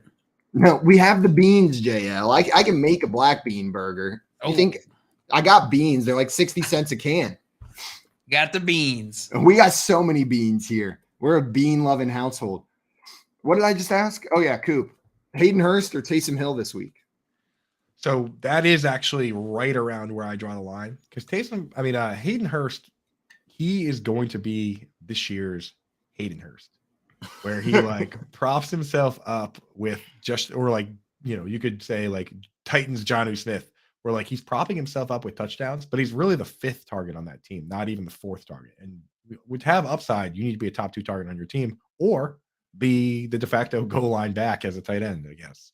So for me, that Taysom Hill is above that line where like I'm going to start putting him ahead of touchdown dependent tight ends because he's a more reliable bet to score touchdowns. I'm not going to put him ahead of guys that are top 2 or top 3 targets on their team though. So that's kind of how I'm delineating where to start Taysom Hill or not. But in that situation, I would start Taysom Hill. JL, how are you delineating when to start Taysom Hill? I lick my finger and then hold it up to the wind. That's how I delineate. And if it's windy, you start Taysom Hill. Okay, so the wind. And if it's not windy, you also start Taysom Hill. So honestly, God, that's just as good of like a process for Taysom Hill as any. Like that's good it's process. probably just as predictive as anything else. Kind of like a Pocahontas thing where you got to just like the colors of the wind. 100% like a Pocahontas thing. I'm gonna listen to that song after this show. I forgot that song. You're just gonna be sitting there eating Black Bean Burgers, watching your Pocahontas. I'm just gonna eat raw. What I'm gonna call a Black Bean Burger is just raw black beans out of the can with a spoon. Like I'm not even on a bun. On a piece of bread. You think I have buns? I know we have a lot of questions in the chat, but what is the best Disney song? Moana. Just I've got all of them. The whole thing. I've Got a Dream from Tangled is the best Disney song. Number 1. Dream from Tangled, huh? I don't know. The vibes of it are so good. That's a phenomenal one. That is my definite number 1. But Jail, you're right. Moana has some bangers. Moana has some absolute bangers in music. No, the number 1 song is definitely that one from Aladdin where he's like 100 bad guys with swords. Oh, dude, Aladdin's got a million good songs, bro. One step ahead of that. He defeated the galloping hordes. 100 bad guys with swords. You know that one, right? now you know what I'm talking about. I think you watched Aladdin a lot more than either of us in your childhood. Aladdin got like a Boston, New York accent. All right. Look at all these swords. You got 3 wishes, guy. Is Simon frozen on that face? I hope it is. He's back. He's just working it out. Underrated song, Go the Distance, from Hercules. Oh yeah. Hercules got some bangers, dude. Oh, and then what's the one that Meg sings? Something in Love, like no way, somehow I would say but I can't do any more because Disney will kick our ass on YouTube if I sing even a second more of that song. Go the Distance is the best one from that movie. You're right. Go the Tristan Distance. said, what about the pirate team? Well, okay, so now you're getting outside. In my mind, you can only go animated, but yeah, now you're getting into. Now there are some bangers out there, dude. What was the one that you just said, JL? Pirates of the Caribbean theme. Oh, I played that in the orchestra in 7th grade, so it's got a special place in my heart. Someone remind me what it sounds like? Ooh, Hakuna Matata is a good one, too. It sounds like, "Arr, I be Captain Jack Sparrow." Do do do do do do do do do. I'm pretty sure that's like Mario song mixed with the most kitschy pirate. Arg. Yeah. And of course, producer Keith going break. kicking us out. Yeah. Guys, coming up, we're going to be playing some more games. We're going to be playing some hypothetically, and then our friend Britt Flynn is joining the show a little bit later today as well. And trade daddy Alex Korf is coming on to talk some week 6 trade values. So stick around for all of that and more. This is the Front Yard Fantasy Morning Show here on Bettor Sports Network. Make bets and follow your fantasy team while you buy, sell, and trade collectibles in real time. Only on Bettor Sports Network. I gotta tell this story, okay? So we're out in Canton, Ohio, and we decide to go eat late at night, like after midnight. We decide to go to the Waffle House. Somehow, Fensty's never been there, even though he lives near it. I'm in New York, New Jersey. There's no Waffle House close by. So if you go to the Waffle House, what are you gonna eat more than likely? Pancakes, waffles, eggs, and all that, right? So of course, our guy Rich, he gets breakfast. I get breakfast. Fensty doesn't. He's never been to a Waffle House. How do you not have waffles? Like, it makes no sense. Dude, there's a time for waffles. Eat breakfast at midnight. Come on, man. That's the thing. I didn't want breakfast, man. I got like, what was it, like a cheesesteak sandwich or something like that? That's like someone who has never been to IHOP going there and ordering a burger. Who does that? That I wouldn't do. That I would not. That's the equivalent of what you did. Well, I don't even know what you had. I got this steak sandwich, which was steak sandwich at the Waffle House. Never been there, and that's what you get. You're an odd guy, man. You're an I'm odd not guy. an odd guy. Yes, you are. Can we get a vote? Can we get a vote in the chat, please? I mean, if you've never been to Waffle House and you get a steak wrap, something's wrong with you, right? Don't you have to get waffles and eggs and bacon and all that? It's the Waffle House. Yeah, I hear you, man. It was my first time, okay? Ordering the hash browns was already complicated enough. Smothered and covered, and it's almost like it's crazy how much combinations you can have. And I know that everybody's killing me for it right now. And no, to our producers, I don't get pasta at a steakhouse or anything like that. No, Alfredo, that's what he gets at the steakhouse. Do you follow me on Instagram? I'm always on that grill. You know how much I love steak. Why would I go to a steakhouse and get pasta? Because you go to Waffle House to get steak wraps. That's why. I didn't know it was all waffles, bro. I thought it had like a little bit of everything. That's why. You know, I didn't realize they were famous for the waffles. Hey, look. You know, the name of the place is the Waffle House. What else would they be famous for? You know what? That's fine. I guess it's a hot take getting a steak sandwich. As long as it was good, I housed that thing in 10 seconds. Okay, you were never there, and that's the first time. You're not going to try a waffle? Do you admit it was a mistake? I don't really like waffle. Call, chat, enter contests in real time. It's Sports Talk 3.0 with Bettor Sports Network.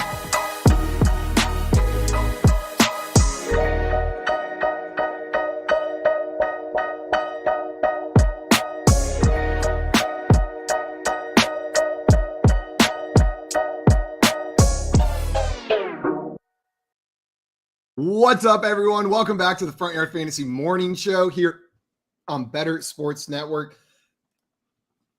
JL's making a little bit more morning brown right now, I believe. He'll be right back with us over there. Just had to make a little bit more morning brown real quick, and then he's going to join us. You're talking about coffee, right? Yeah, 100% talking about coffee. It may be the same consistency depending on his dinner last night. We had some questions in the chat, though. Someone saying no need to answer it. We didn't get it before the break, so Brian's out. He says, too bad, guys. You don't get to answer my question. What was his question? I would like. We're going to answer it anyways, Brian, because hopefully it's my fault, Brian. I derailed us with the Disney songs, but it was kind of. I feel like that was also an important question. We did get to it before the break, but we're answering these. Brian said, I've got Eckler, Aaron Jones, Mike Williams, Marquise Brown, Tyler Lockett, George Pickens, Michael Thomas, Jeff Wilson Jr. Advice? He said, should I trade Aaron Jones, Tyler Lockett, and Michael Thomas for Stephon Diggs and J.K. Dobbins? Yeah. So Aaron Jones, Tyler Lockett, Michael Thomas for Diggs and Dobbins. Are you doing that, I think Coop? in that's the exact kind of team that I would be looking to consolidate. As you know, so if you can take multiple, because those are all good players. If you can take multiple of those players and then trade them for Stephon Diggs, definitely do it. Because like you got to imagine if your team looks like that, there are other teams in the league that also look like that, right? So you want to try and consolidate and just become this like juggernaut that can beat all these other teams that have the same difficult start-sit questions. So definitely, that's the kind of trade I would do. This is a money move, Brian. I'm a big fan. If you can make this move, that is beautiful. I like it. And then he's also asking about the Michael Thomas outlook. So Coop, Olave's been being pretty heavily targeted in this offense. What do you think about Michael Thomas going forward?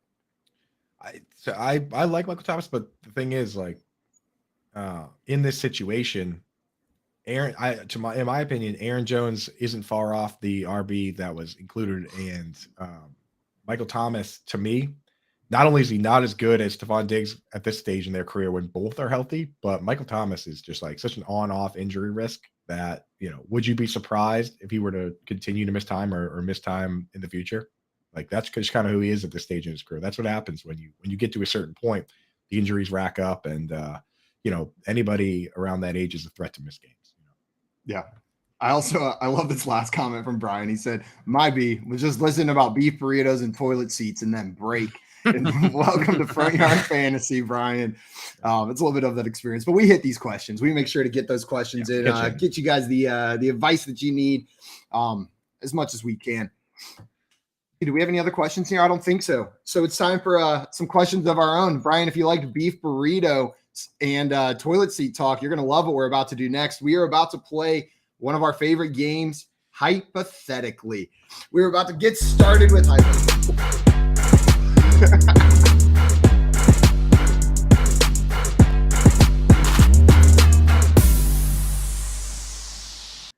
That was fuego. Listen to that. That was hot. JL, you had the perfect expression in that picture. That was sexy. But now, dude, now the intro to pole perception sounds kind of stupid. Because earlier I was like, this pole perception was fire. But then we just played this one, and I'm just like, okay, don't play the pole perception. It's trash. They both have different vibes, right? Yeah. This one's vibe is just much cooler. JL, do you want to give us a rundown of how this works and kick us off on some Hypothetically? Absolutely. This is your first time listening to us or watching us play this game. Hypothetically is a fun game, a completely fun game that is all about, I'm going to pose essentially a hypothetical question, a philosophical question, a crazy scenario to these guys, and they have to answer it. They have to respond. And the only rules are they have to overthink this prompt. They have to overthink the hell out of it. All right. So doesn't matter how they answer as long as they overthink it, ask questions, all that. You guys ready? No, nobody's responding. I think Simon might be staring. staring. Well, I'm ready. Not sure Simon is ready, dude. I think he's deep in thought about black bean burgers. About what this is going to be. Yeah. So, I mean, well, we can hit this prompt and then we'll just say it again whenever. Looks like it's Coop and the Hogs. Yeah, it's Coop and the Hogs, baby. Is this you? You said, if this is your first time listening to us or watching us, I am sorry. Can you guys hear me? Yeah. Oh, he's alive. No, you're not see you. You're frozen, but you're frozen like a very stoic. Unsure. There I am. Here I am. Now you guys can see me. Hey, did I can hear a ghost. I can hear a spooky change for me. I can hear a spooky ghost. Whoa, I can see. I can't see you personally, but I can see you on the stream. I can't see you at all. We can't see you, but you're definitely there. I see you on. Well, you don't have to. We don't have to see him for hypothetically. All right. Here's the first hypothetical prompt. Would you rather ride Andy Reid's mustache face every time you get in a car or get shoved by Devontae Adams randomly 3 times a day? Excuse me. Sorry. Can you read that again, JL? Can you say that out loud again? That's what I need Yes. from you Would right you now. rather ride Andy Reid's mustache face every time you get in a car, or get shoved by Devontae Adams randomly 3 times a day? All right, question. This mustache face that we're talking about here, like, are we talking about like the seats in my car are like large cut mustache? Cut Yeah. It's Or is face. he actually just like lying down with his head on the seat and I have to sit on his face? No, it's like a cutout with his face like this. Okay. Now, on a scale of 1 to 10, let's say a normal car seat is like an 8 comfort wise. Where is this falling in the comfort scale? I would say it's the same car seat that you had before, except now Andy Reid's face is at the bottom of it. Does so it probably makes it talk? a little less comfortable or more comfortable depending on how you feel about that. Does it talk? It absolutely talks. Like when I sit on it, does it go like 100%. oh? Like does it like make comments? It makes comments. It sneezes. So here's what I'm trying to determine if it's a positive or a negative. When I'm alone in my car, usually when I'm driving my car, which means I hate to bring it up so often, but this is the reality of my life. I'm ripping them like the whole time. Know what I mean? Like, so every part I'm ripping is basically in Andy Reid's mouth, like directly in his mouth in my car. And like, so that's a my positive. initial reaction says Coop says that's a positive. My initial reaction was that's a negative. Like that would be so disrespectful to just continuously rip acid in the mouth of one of the greatest football coaches of all time. Getting the games is I need some clarity on the first one. I think Tommy probably just asked the most important question. Although Hal asked an important question too. Number 1, do I have pants on? Tommy asked, so I sit on his face. Does the mustache tickle? Yeah, without a doubt, it tickles. Yeah, I would imagine it does. You know what it feels like when you put like a feather duster near your butthole? I bet it's a lot like that. Yeah, exactly what that's like. Yeah, you guys know that feeling whenever you do your weekly cleaning, right? Yeah. Of course. Dusting. You give it a quick dust. Okay, and then the other one, JL, is this shove the Producer Keith said no, it's rough like a broom. It's rough like a broom. Oh no, dude. It's rough like a broom. And Keith, I don't know what that feels like. My butthole only requires a feather duster, not a whole ass. His requires broom, a Keith. full sweeping, a thorough sweeping. And you know that like at least sweeping. Knowing Andy Reid, at It least says full sweeping. full sweep, dude. Yeah, broom sweeper, sweeper. I know. So knowing Andy Reid, at least, yeah. That's not the song that you sing while you're taking care of that. No. Yeah, but we know, and we know at least once a week there's probably going to be like mustard or something in that mustache too. You know what I mean? Just like At least. knowing Andy Reid. So Yeah, at least. now on the flip side, get up out of your car.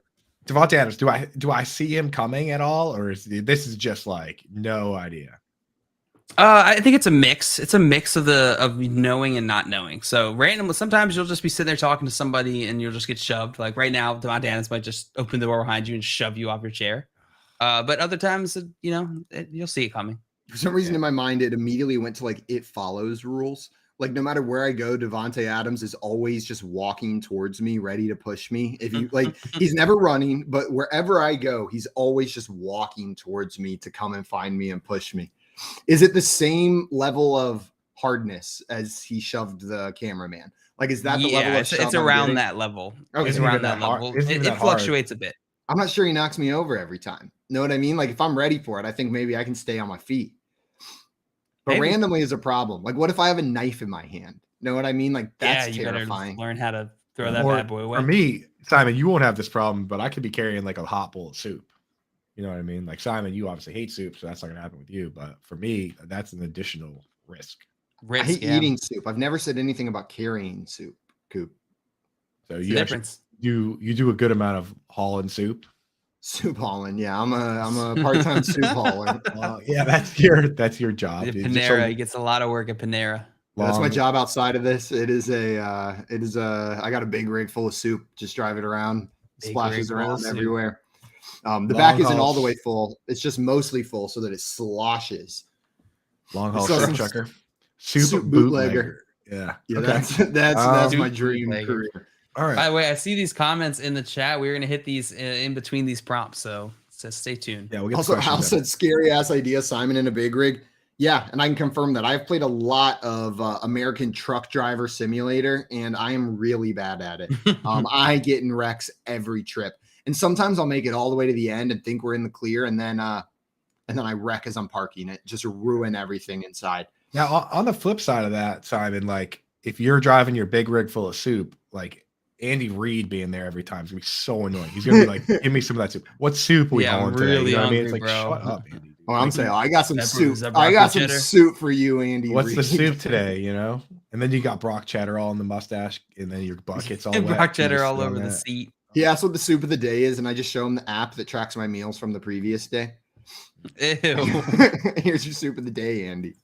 But I think I've heard Jill, I enough. think- Yeah. Me I too. think I have too. Andy Reid, I can't fart in your mouth. I just can't do it. As much as it would nice to get a little a little tickle every time I sat in my car. Like I'm imagining him sneezing is probably like a pretty cool sensation, right? Like an Andy Reid sneeze while you're sitting down there. But I'm gonna go with the Devontae Adams shoving me. That's the route I'm gonna go, and it's gonna be. Can you imagine the amount of attention you would get if you were in a group of people and Devontae Adams, NFL superstar, just came up and shoved you to the ground? Like, you're gonna get some cred out there. Like people will be like, "What's your beef with Devontae Adams?" You'll be like, "Oh man, he's always why is doing, this NFL he's always doing star this. just targeting you? God, all the time. He's always doing this." We had a couple. Hal asked, and then also I see Keith asked, "Can you sue him every time?" The answer is no.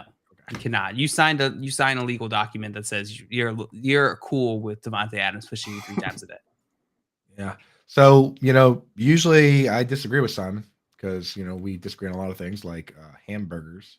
But on this one, I'm going to have to go with him. And that's because I'm a company man. And, I love this show. I love this company. I think Devontae Adams coming in to shove me on the ground. I mean, it might not happen every day because, this show is only 3 hours. There are a lot of hours in the day. But that increases the odds of Devontae Adams making an appearance on the show, shove me on the ground, which of course is hilarious. So I got to go with that Naturally, just to support the show. You know what I mean? So yeah, that's the only way we're probably going to get Devontae Adams on. So I'll bite that bullet. It's going to be so lame though this weekend when I have my wedding and Devontae and I'm like standing up at the altar and he just comes up and just blasts me. But sometimes you got to make sacrifices for the show. Sometimes you got to. Sometimes you got to. Well done, guys. You both took the Devontae Adams shoving side of this prompt. We got some questions in here before we move on to our next prompt. Coolster asking, who do you think is better this week, Taysom Hill or Hayden Hurst? We answered that one, didn't we? It was a different person asking, but same question. Coop, you wanna give a quick rundown for Coolster on what you said for the Hurst versus Hill? Hurst versus Taysom Hill, yeah. So I did have that question already. The thing about Hayden Hurst and soon to be Gerald Everett is that when you look at guys like Joe Mixon and Austin Eckler, those guys are racking up targets. Like Austin Eckler last year had like 70 something targets, and Joe Mixon this year is on pace for something similar, right? Like Joe Mixon is catching passes or at least being targeted at a rate that we rarely see for him. So realistically, Hayden Hurst is the 5th target on his team because he's going to get fewer targets than Tyler Boyd. He's definitely going to get fewer targets than T. Higgins and Jamar Chase. I would consider Hayden Hurst if T. Higgins is out this week, which I haven't seen an update on that, but for the most part, I'm not super interested in Hayden Hurst. At least a guy like Gerald Everett, they don't have a 3rd wide receiver that's Tyler Boyd level, but Hayden Hurst is not a super exciting guy to me, and you're going to see it, when he has these games where he doesn't score touchdowns, going to be pretty ugly. Yeah. I'm with you. I'd go Taysom Hill just for the chaos. For the memes. Joan in here asking, I don't know if he answered it, but I have a guy in my league that wants Travis Kelce, and I don't like the offers he has made. So would you trade Travis Kelce and Ezekiel Elliott for Saquon Barkley and Freiermuth? Ooh, it's a pretty big upgrade at that running back position, but Freiermuth is out right now, right? Like he's not playing right now. Correct with that concussion. He left the game with a concussion, but I don't know how long he's out for. I mean, and it was his 3rd concussion in the past year. You have to remember, like that does add additional concern to him coming back. That's tricky with Freiermuth being the other option in there. Like that is tricky with Freiermuth being the other option. What kind of tight ends are on waivers? Because if you're in a league where like Evan Engram or Njoku or even honestly Cole Kmet, he's starting to get ramped up a little bit. If those guys are out there, yeah, Tyler Conklin, probably fine. You know, I mean, you're making a big sacrifice, but you're getting one of the best running backs in the league. It's got Tyler Conklin on the bench. Yeah, and the thing with Saquon is like, got to remember, he just got a little nicked up with the shoulder. He would have easily had another touchdown. A touchdown Gary Brightwell scored is a touchdown that Saquon Barkley scored in his sleep. So if he didn't get banged up, we'd be looking at Saquon Barkley a totally different way. I don't know if I'm making this move. I don't know if I'm making this. This is a lot to give up. I know you're getting Saquon Barkley back, but Zeke's not like a throw-in. Know what I mean? Like Zeke's probably also in your starting lineup. I think I'm sticking on the Kelsey Elliott side. Goop, it sounds like maybe you're making that move. You're going the other way. Like we talk about, I believe in my ability to scrap together the tight end position, and I, contractually obligated to research tight end every single week. So for me, I'm much more willing to say I'll figure out tight end than I am to say I'll figure out running back. So just that's a personal thing for me. I know there are people out there that are so sick of the tight end position, they'll trade anything for Kelsey just to not have to worry about it. So I see both sides of this trade. I'm leaning into my own personal, my own personal side of it. So Joan, if you want to, every week I tweet out my tight end advice, and feel free to DM me with tight end advice. If you want to play that tight end game with me, we can do that. Or if you want to be boring with Simon and just start Travis Kelsey every week, then you could do that. Hey, feels good being boring sometimes. Jail, what about you? It is in fantasy football. Sometimes we do. I do love not having to deal with the nonsense, right? Like having a good quarterback is a good feeling. Having a good tight end is a good feeling. Yeah, I would see if you can make another trade. I'm not blown away by this. If the guy really wants Kelsey, lean into that, right? See if you can get Kelsey for Barkley and another piece. Fryermuth is interesting. I think he will be back and he should be fine, but he's still on this bad offense. So I don't know. I think if you had another piece in there, I would be a little bit more excited to do it. But for now, I'll just stick with Simon. It's close enough. It's just a wash. And I'm personally a big Zeke fan, but I mean, what is he like points per game? He's what, like RB? It's not doing great. 40 in points per game? Yeah, not great. Not great, Bob. So. You're not great at all. We had another question in here. We did have another question in here. I did lose it. Geno is from Coolster 46. Excuse me, Geno Smith or Justin Herbert? Herbert. Let me just properly answer this question for the Coolster. Herbert. Ready? There it is. Justin Herbert. I think that's all the questions. Yeah, that's all the questions. But I think you've got a question for us, JL, right? I do. Let's get into our next hypothetically prompt. All right, fellas. Would you rather have an NFL cameraman follow you around your whole life, or Micah Parsons tries to tackle you at least once a day? Is it the cameraman that got tackled by Devontae Adams? It is. That was an audio man, I think. An audio man. I'm just imagining because that guy, he's just going to keep walking in front of me all day. But this is just like they're going to film everything I do. Mm-hmm. Now, slow motion replay throughout the day. Okay, so I do throughout the day. I definitely do a number of embarrassing things, most just my interactions with my dog would probably be embarrassing enough. Like, is this person are they on my team here? Are they like gonna clip together a documentary that makes me look cool, or are they legit just when they're sitting there watching TV, just gonna clip stupid clips of me and put them on TikTok and be like, look at this idiot. The second one, talking to his dog. Okay, good. Yeah, no, they're gonna totally just they don't really care so much about your feelings in the matter. They're just looking for the best content. Oh, okay. So you break your leg, they're just gonna zoom in and they're gonna replay that over and over again. Can I use the content that they're filming, or is it just for their purposes? You can use it. I can use it. I can use that footage. So but you don't have any say in it. Okay. I mean, but I can I get the raw footage from them and push out content from the raw footage they're creating? No, you cannot. Okay. So wait a second. So let's say you saying yes to that initial question was really misleading based on what I was asking. No, you can use the content that they make from it. You can't use the raw footage. This is a different question. So it's up to them. If say I open the fridge and something falls out and I just make an amazing catch, I can't go to them and be like, you got that, right? Or they would be like, yeah, but then they never use that footage. I have to, it depends on not to use it. Yeah, it depends on them. Yeah. That's because that probably would have been a deciding factor if I could just have everything. That sounds great. Why would you not? Yeah, why would you not pick that over Micah Parsons? It's like those commercials, like the replay booth, like where they bring in the live replay. You've seen that one? Yeah. right? Where the couple's throw arguing the over who was supposed to challenge bring the life flag. jackets. Yeah, and one of them throws it up for review. That's a fun one. I like that commercial. But I don't know if I want that in my day-to-day life. I'm also just thinking, like, I don't know. I've never been filmed nude, and I'm nude multiple times a Nude. day. Okay. Like, you're asking me here to, like, is that something I'm comfortable with? Am I comfortable? And do I see this cameraman? Like, is he following me around like the way, like, Oh the yeah, guys you on see the- him. Okay, like that's so uncomfortable, I feel like, and just in the way as well. I don't know. Is there a booger mobile present too, like next to me commentating on everything I'm doing as the cameraman follows me around? Nope, just the cameraman. Just the cameraman? Okay, that takes away from it. I would have loved to have booger on a booger mobile. No Now, questions about the Micah Parsons. with stuff. Micah, with Micah Parsons, like, does he when he comes in, dude? Is he treating me like a quarterback? Like, is he like also like strip sacking stuff out of my hands, or is he just? Oh yeah, you get your lunch tray. He's bopping that Yeah, right out of he your comes in hands. That's with gone. the big paw, and then Wow. he also takes me to the ground. Oh, man. The problem with this one, Jail, is you said trying to tackle me at least once a day.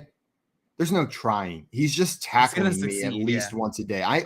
You think I can avoid a Micah Parsons tackle? Not in a million years. No, but Not- he makes an earnest attempt at least once a day. He's Okay, you so see he- him. You might see him like lining up. You might see him. You may not see him at all. He might just come at you from the blind side. I'm ready to answer. I'm ready to answer this one. Man, I just feel like my body can't withstand Micah Parsons tackling me once a day. I just think I would break. I truly don't think physically I could withstand that treatment. Like, if I was looking to get in the hospital, like if that was my goal, that would be the one I would pick. Like, if this game was like whoever ends up in the hospital first wins, I'm picking that one for Probably sure, one without day, a dude. doubt. Probably One one day. day. One tackle. One single day. I can't pick them. I can't pick the Micah Parsons one. Not only do I have hardwood floors, right? So like we're already in a world of hurt here. But like I think the psychological terror of it would be the worst, because like every day it's gonna be different times of day. Like just imagine you get through your whole day. It's like 11:30 at night, and you're just like, oh my god. Sometime within the next half hour, Micah Parsons is gonna come in here and strip sack, my iPad out of my hands. Like, Let's come just on. destroy it. You know what I mean? Like it would get expensive. You know what I mean? Like, and Hal also, asking, is Micah trying to kill us, or is he aware that we will die and considerate of it?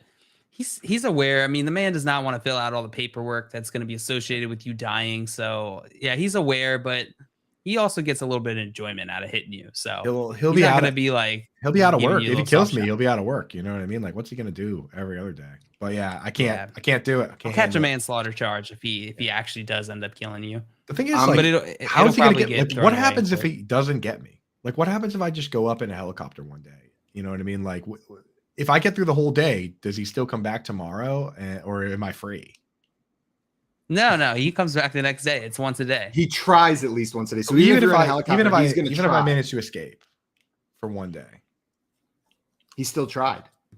He still tried. I think that's fair. Seems You know like what? having both would be ideal, because then you're getting content of you just getting How goes destroyed you get 2 tomorrow. I'm sticking with my side. Simon, what do you got on this one? I think I got it. The cameraman one, I think, is worse for the cameraman than it is for me. You know what I mean? Like, I think I'll get used to it eventually, and he still has to watch me, like, all the gross things that happen in a day. It's just going to be a lot of farting, a lot of pooping, 3 showers. Like, this man's going to have to watch me shower 3 times every single day. Poor guy. But sorry, that's your job now. Sorry, this is you. All right, well done. Well done, guys. Breathing Fantasy Football. So you guys just managed to escape talking about fantasy football. Yeah. Indeed, we did. We truly It's did. All right, always- let's always hit trying to some- escape. Let's hit some questions, dude. Let's hit some questions quick, because I know I saw a couple in there. Yeah, we You got a got couple it? questions in here. We had a question in here saying PJ Walker or Rondale Moore in a Superflex 14-team league. Who would you rather have? Would you trade Hurts in this format? I would not trade Hurts under any circumstances in a 14-team superflex. First of all, you guys are outside of your minds for doing a 14-team superflex. That means that most teams, like 28 quarterbacks, likely are being started each week, which is bonkers. Which makes Peach a pretty interesting play. I think I would start any quarterback over Rondale Moore at this point. Rondale Moore is playing a lot of snaps, but I don't know, man. He's such a low ADOT guy that He's going to take a lot of targets for that dude to have a big game. I think I would take Rondo more. Honestly, we've seen PJ Walker. It hasn't been anything spectacular. If you really need a quarterback in the short term, I'd go PJ Walker. But otherwise, I'll take the long-term shot of Rondo more. I'll take PJ Walker. This is a rough decision, but I'll take PJ Walker. Another question. Standard League got a trade offer. Mixon and Stevenson for Chubb and Jamal Williams. So 2 for 2, same position. Musical chairs trade, as we like to call it right here. Coop, you going with? It's a JJ thing. Yeah, JJ. You going Mixon Stevenson or Chubb Jamal Williams? This is the best format for all of these players. But what it boils down to is whether, when you look at your long-term outlook for your roster, if you have enough good players that Jamal Williams would only be in your lineup while Swift is out, but you don't need him, then I would take Chubb. He's the best player in the trade. But Mixon and Stevenson, I think at the end of the day, Jamal Williams is going to go back to being just like a touchdown dependent guy that's mixing in with Swift, right? So if Mixon and Stevenson, would you be your RB1 and RB2? I think I would definitely do that. If we're talking about your RB3/4, then you're probably better off just consolidating getting Chubb. I don't know. What do you guys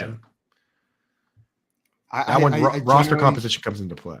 Yeah, it absolutely does come into play. I think it's exactly what you said, Coop. If you're starting both players, it's the Mixon Stevenson side. If you're just starting one and adding depth, it's the Chubb side. Chubb is the best player in this trade for me, like the player that I want the most on my roster. So if you can, it depends on your lineup, but that's where I'm going. Joe, what about you? Stevenson, you got to remember, Damian Harris got hurt, and he's going to miss multiple weeks. So Stevenson has more standalone value than Jamal Williams moving forward. Yep, absolutely. Then one more question from Isaac said, start one, A.J. Dillon, Amari Cooper, or Bateman, 12-man PPR. So the Packers are playing the Jets. The Browns are playing the Patriots. And who do the Ravens have this week? The Ravens are going up against the New York Football Giants. The 4-1 New York Football Giants. JL, which of those three players would you be starting? Who was the third? It's A.J. Dillon or Rashad Bateman. Who's the third one? Amari Cooper. The Pooper Cooper. Starting Amari, man. For me, on this one, I think I would start Amari out of the three of these guys. Rashad Bateman coming off the injury. A.J. Dillon's usage has just been marginalized. So, I'd take Amari Cooper. I think the thing that stinks is that the Patriots cornerbacks have actually been surprisingly really good. I'm not sure if you guys noticed, but they're grading out in the top of cornerbacks. And they just kind of, once again, had an awesome game, right? So, if you look at the Patriots rookie quarterback, Jack Jones, is the number 1 graded cornerback on PFF right now. Number 1. And Jonathan Jones is within the top 20 or so. So Amari Cooper is a guy that has disappeared in the past, but the other options are Rashad Bateman, who is banged up with a foot injury, and A.J. Dillon, who is the de facto backup running back, or at least, he only gets a share of the work. I look at the good games Amari Cooper's had, and I'm willing to risk it, even knowing that the bad games are possible. Yeah, I think I agree with you down here. We had another question in here. JB wanted to know, should I trade Cook for Walker and Hopkins? So I'm guessing Dalvin Cook for Kenneth Walker and DeAndre Hopkins. JL, you making that trade? No, I'd rather have Dalvin Cook. Coop? Oh, man. DeAndre Hopkins is so good. We forget how good he is. But maybe he's not I don't forget. Maybe he's not as good when he's not doing the steroids. If Hopkins would be the number 1 or number 2 wide receiver on your team, then I would do it. Otherwise, I'd stick with Cook. That's fair distinction.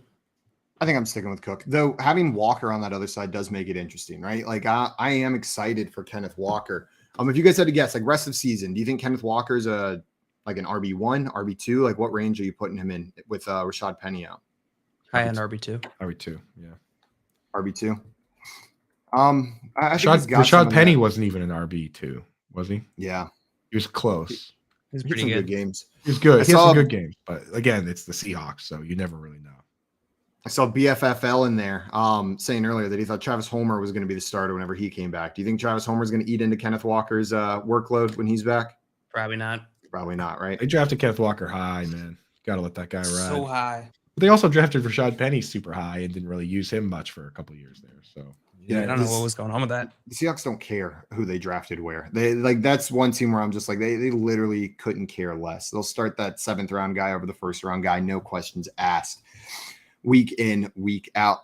Guys, coming up, we have our friend Britt Flynn coming on. We're going to talk some of her hot takes for week 6 that she posts over there on Fantasy Alarm. And then Alex Korf, trade daddy himself, aka Peaked in High School, is coming on to talk some week 6 trade values. Right now, you're listening to the Front Yard Fantasy Morning Show here on Bettor Sports Network. Lunch Money with Kyle and Ray. Weekdays at noon Eastern, presented by FantasyGuru.com. Right now, Ray, it is Cooper Kupp and nothing with this offense. There goes Kupp. Needs a block, gets it. 30, 20, 10, 5, touchdown, Cooper Kupp. And Kupp, to his credit, still gets his. But Ray, it's almost like this offense is so fixated on Cooper Kupp that nothing else. We can all complain about Stafford and the numbers, Ray, but the dude is getting murdered. Like there's no way he's making it to week 10 at this pace right now. Am I a Stafford backer? Yes. Did I think his arm was going to be fine? Yes. Has his arm been fine? Absolutely. His arm's totally fine. The elbow issue that we were all concerned about is not a thing. However, everything else is a massive concern. As much as I have to support Stafford, I have him in a couple leagues. I've supported him when people have asked questions. I'm no longer supporting Stafford. I can't. It has nothing to do with Matt Stafford. He's totally fine. The offense is broken, straight broken. And this offensive line somehow was only 31 out of 32 in pass blocking over Pro Football Focus. I have no idea how the Titans are worse. They can't even set a pocket. And he's getting hit on every play. There were about 4 times yesterday where it looked like he got knocked out of the game, but he soldiered through it. This offensive line is horrible. The coaching staff and Sean McVay, you guys, you suck. Straight. I mean, you're the Super Bowl champion. This is what you're putting out there. Like when you're going well, everyone loves you. And we've joked around if you used a urinal next to Sean McVay once, you have a coaching job in the NFL. Where's Boy Wonder? There's nothing. This offense is horrible. The Playbook with Fensty and Ronis. Weekdays at 5 Eastern. Geno Smith is like a savior right now, which it's a joke. We would have been laughed at if we said, even in week 2, if we said it. And right now, he's playing great football. And Ronan, how much of an idiot am I?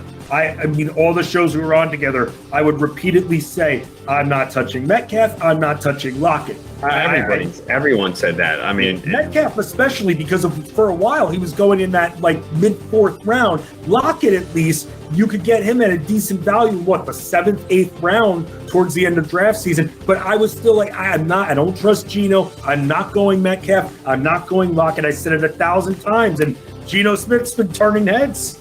I did draft Geno in a super flex best ball league. I think as my 3rd quarterback, but I didn't expect this. I just said, well, he's starting. I thought maybe he might lose the job at some point to Lock, but I'm like, he's starting, so I took him. But this is in for leagues with 6 points for a passing touchdown.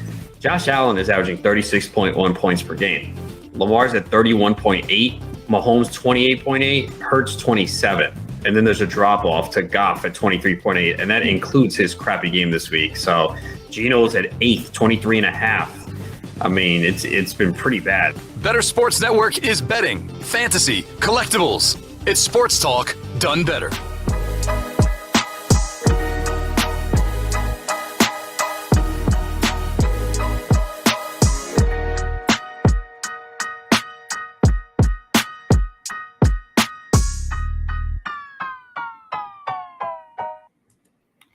What's up, everybody? Welcome back into the Front Yard Fantasy Morning Show here on Bettor Sports Network. We are about to be joined by a great friend of the show, incredible fantasy football analyst, Britt Flynn from Fantasy Alarm is coming on right now. Britt, you can find her on Twitter at Britt_Flynn. She has a 5 hot takes article that comes out every week and does the Lightning Round podcast with our boy Coop on Wednesday nights. Britt, thank you so much for joining the show today. I can't hear you guys. Oh, no. So I have no idea what you're saying. No, we can hear you. Let's say things about Britt while she can't hear us. She's an angel. And if Britt can sing. When we were at karaoke, she got up there and she was belting it out. That girl can absolutely sing a song. I was shocked. You never expect someone who gets up at karaoke to be good. Know what I mean? Like the expectation is Right. You go in, expectation is bad. And then Britt gets up there, grabs the mic, and it's like we're at her concert. Like she was ready to kind of ruined it for everybody, dude. She's like, I dug my keys into the side. You know, she kind of killed that. I remember. Absolutely threw some Carrie Underwood down. And Jay said she doesn't mean Shania Twain. Yeah. Absolutely. Rowdy. See Edward Hoff saying Travis Homer will get at least 8 touches when back. Keep in mind, Kenneth Walker just coming off hernia surgery.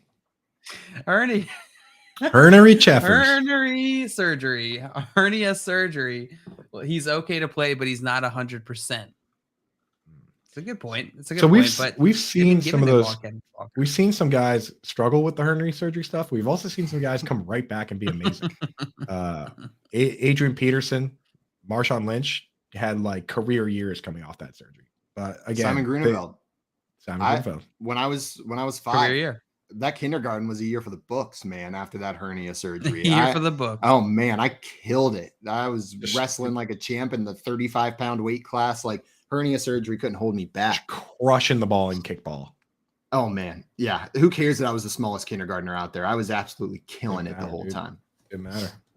No, you're right though, Coop. We've seen people recover from this one. This is an injury where I'm not like trying to project too much for it. I'm just going based on what we see. Like, how are they using them? And it seems like they're using them pretty heavily. Yeah, I'm not too worried about the hernia surgery. Guys, we're gonna see if we got Britt now. I want to talk some of these hot takes that she's got in her article. I don't know if you guys have read through these, but there's some spicy takes in there. She's keeping it real hot. What's up, Britt? Can you hear us now? Yep, we are all good now. Hey.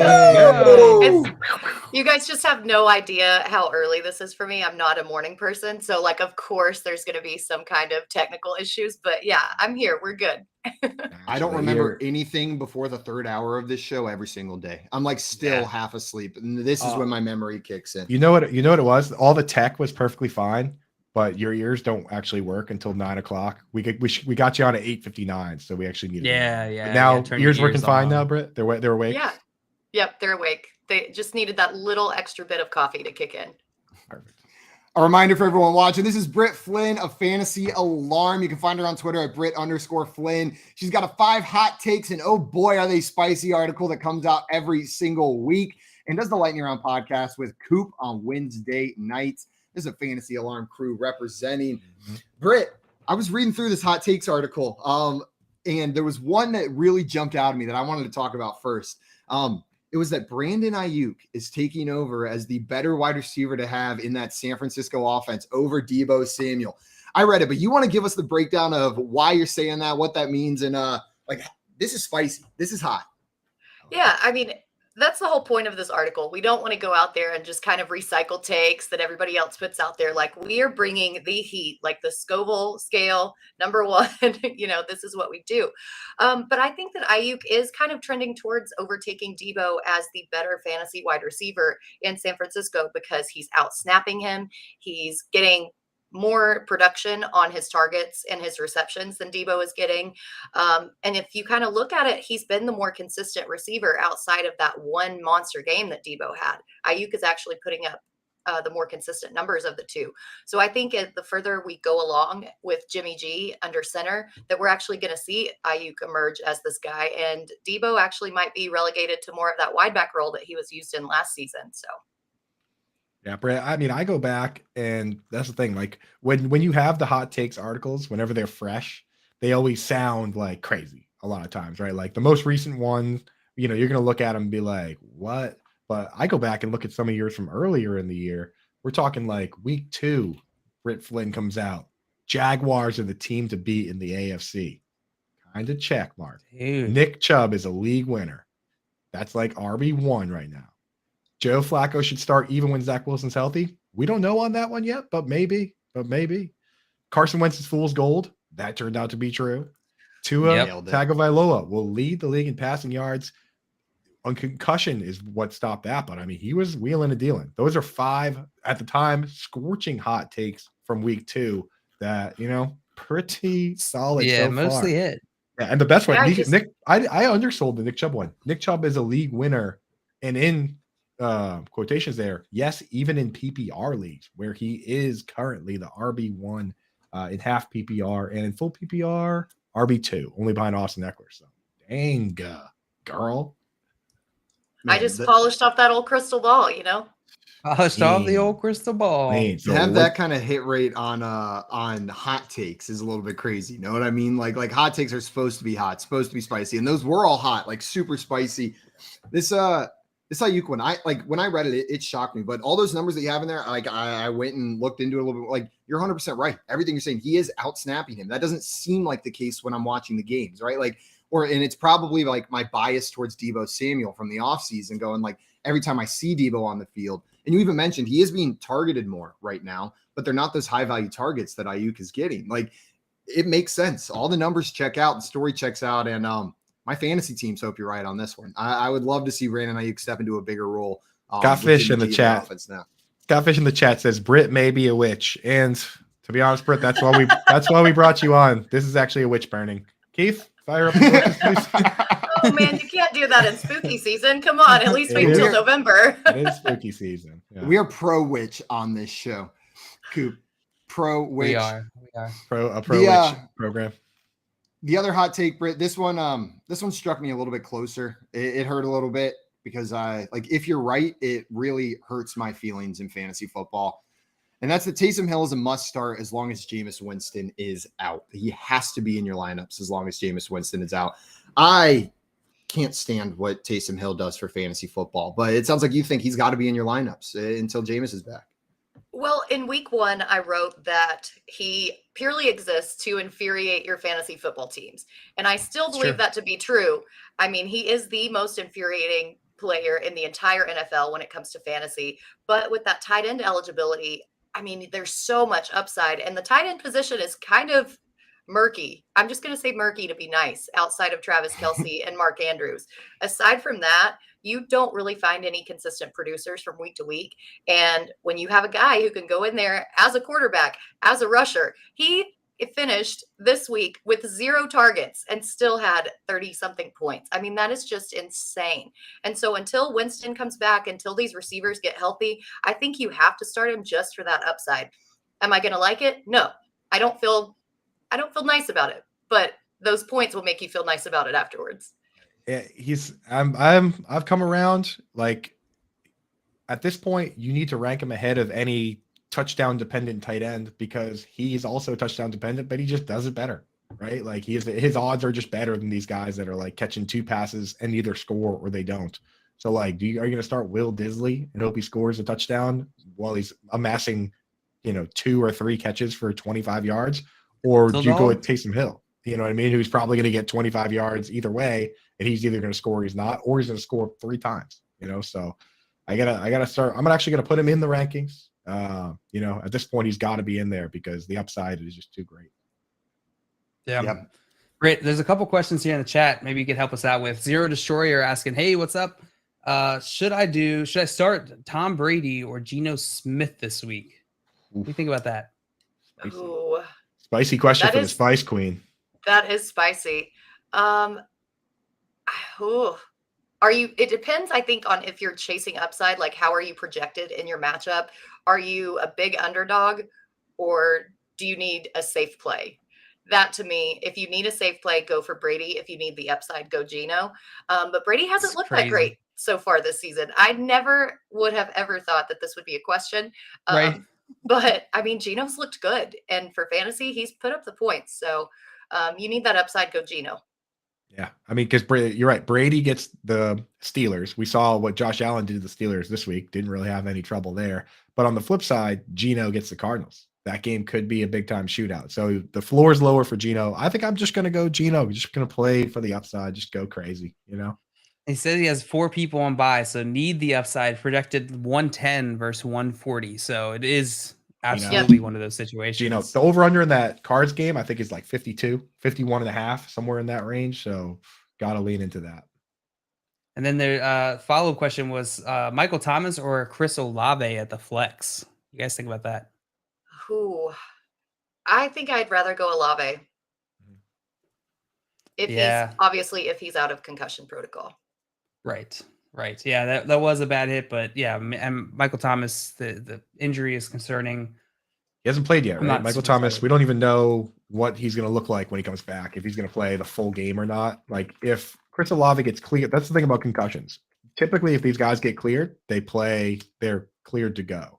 If Michael Thomas gets cleared from the injury he has, we don't know if that's going to be like a come back and play 20 snaps type situation. When first game Jarvis Landry came back, he only played like 30 snaps.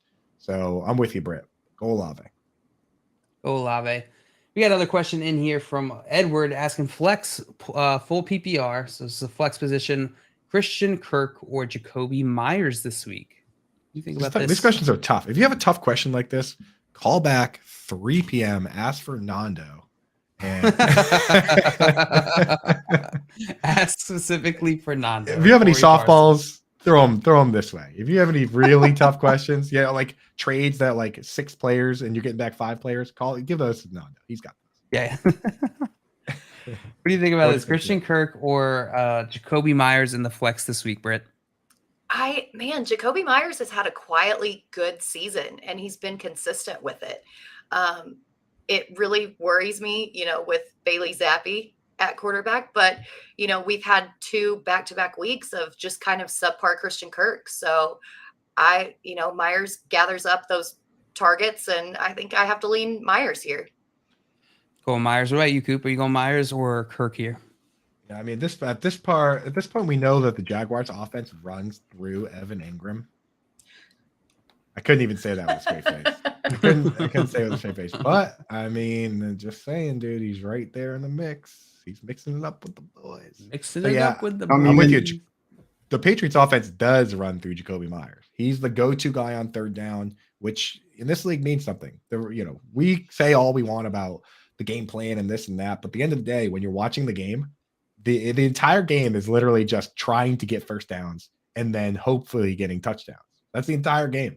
And Jacoby Myers is the go-to guy on third down, so that creates a nice floor for him. So I do like Jacoby Myers here. Goop, you were tongue in cheek about Evan Ingram, but whenever we look at this Colts team and how teams have beaten them so far, tight ends are beating the crap out of these Colts from a fantasy perspective. Wide receivers on a fantasy points per game basis aren't really performing against this Colts team, but the Colts are second worst in the league on a fantasy points per game basis to the tight end. Maybe there's something there. Like it's been 5 weeks now. Know what I mean? It's not like a small sample size. We're starting to get some like decent data. I think I'm going Jacoby Myers as well. And this might be an Evan Ingram with that. week. I will say I truly want it to be an Evan Ingram week, but we have yet to see Shaq Leonard play. He's a megastar, man. So I do captain the defense. So I do worry if he's going to play or not. Last week, so he was dealing with injuries, played very briefly, then had a broken nose and a concussion versus the Titans. So he actually left that game. And then he missed last week. It was a Thursday game. Dude's really, if you get a concussion on Sunday, they're not clearing you for Thursday, but it's been over a week now, so he might be cleared. That's the only concern I have there, but you're right. Like, there's room to work for tight ends against the Colts. Absolutely. So it sounds like mostly Myers here on this side. Timothy Johnson asking, good morning, everyone. Good morning. Good morning, Timothy. Asked, should I drop Brandon Cooks for Jacoby Myers in a standard or non-PPR league bench spot? So I'm guessing Brandon Cooks is on the bench. Should Timothy drop Brandon Cooks for Jacoby Myers in a non-PPR league? You making this move, Britt? I wouldn't do that in a standard league. I think that Myers' value is pretty contingent on his targets and his receptions. He just doesn't really have a nose for the end zone. Cooks might be up and down, but he is still the number 1 on that team. So as bad as it hurts, you got to hold on to Cooks. Yeah, it's slow. He's a slow-ish, low ADOT guy. So that's the worst format for Myers. Yeah, I'm with you. So I have an important question for you. I know people trying to talk about football, but I got some pretty important stuff to talk about here. We were talking about your singing ability while you were having technical difficulties. Anybody that was at the expo, we had people in the chat that were praising your ability. So I got to ask, this is an important topic earlier in the show. Do you have a favorite Disney song? I know not everybody's seen Disney movies. Moana? But you can't just pick the entire movie every Moana. time. Every single time he just says the movie. So it's like when you ask them what's your favorite food and they're like Italian.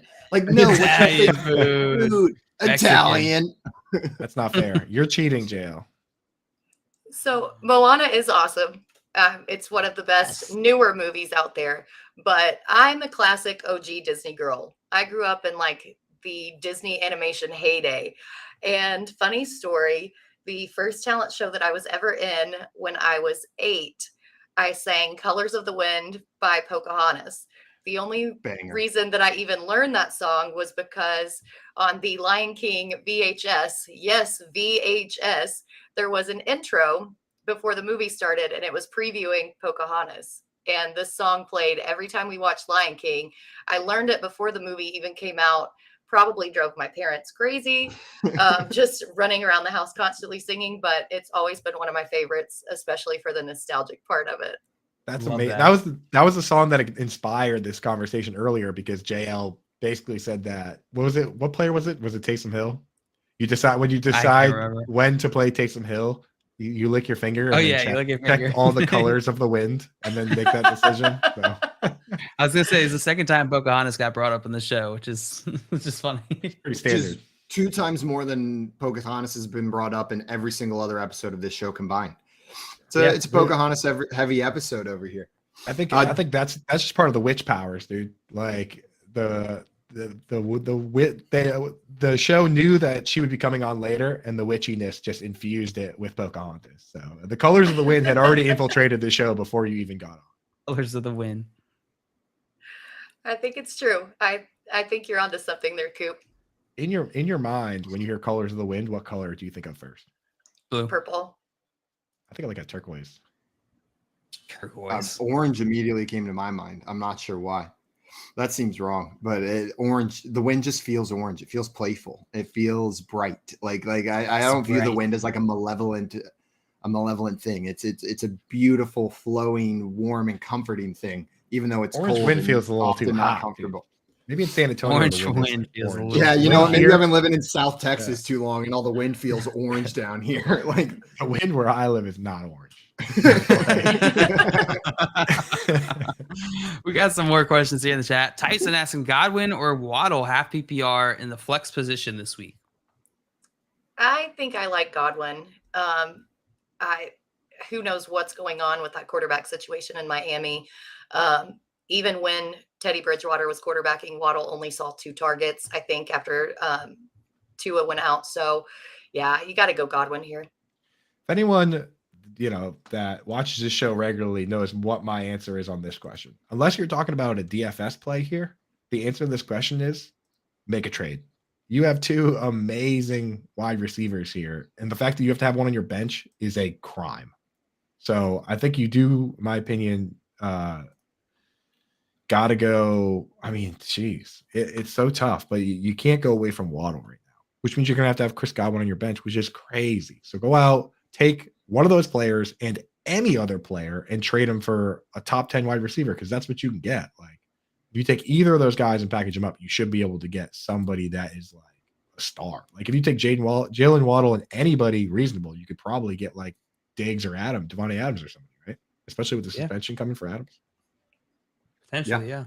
100%. I'm man, this one is tough. I do think I'm going to lean Godwin though. I'm with you, Britt. The quarterback situation makes me nervous there in Miami, and Godwin is a top tier talent, right? We were talking about a little bit earlier. People still aren't viewing him how he would have been viewed if he didn't come into this season injured, but he's not injured anymore. He's out there. Coop, you said it earlier. He's playing full snaps. Like I think Godwin's about to surprise people over the second half of the season that are still counting him out because of the preseason injury. Yeah, it's close enough. I think I'd go Godwin just on matchup going against Pittsburgh.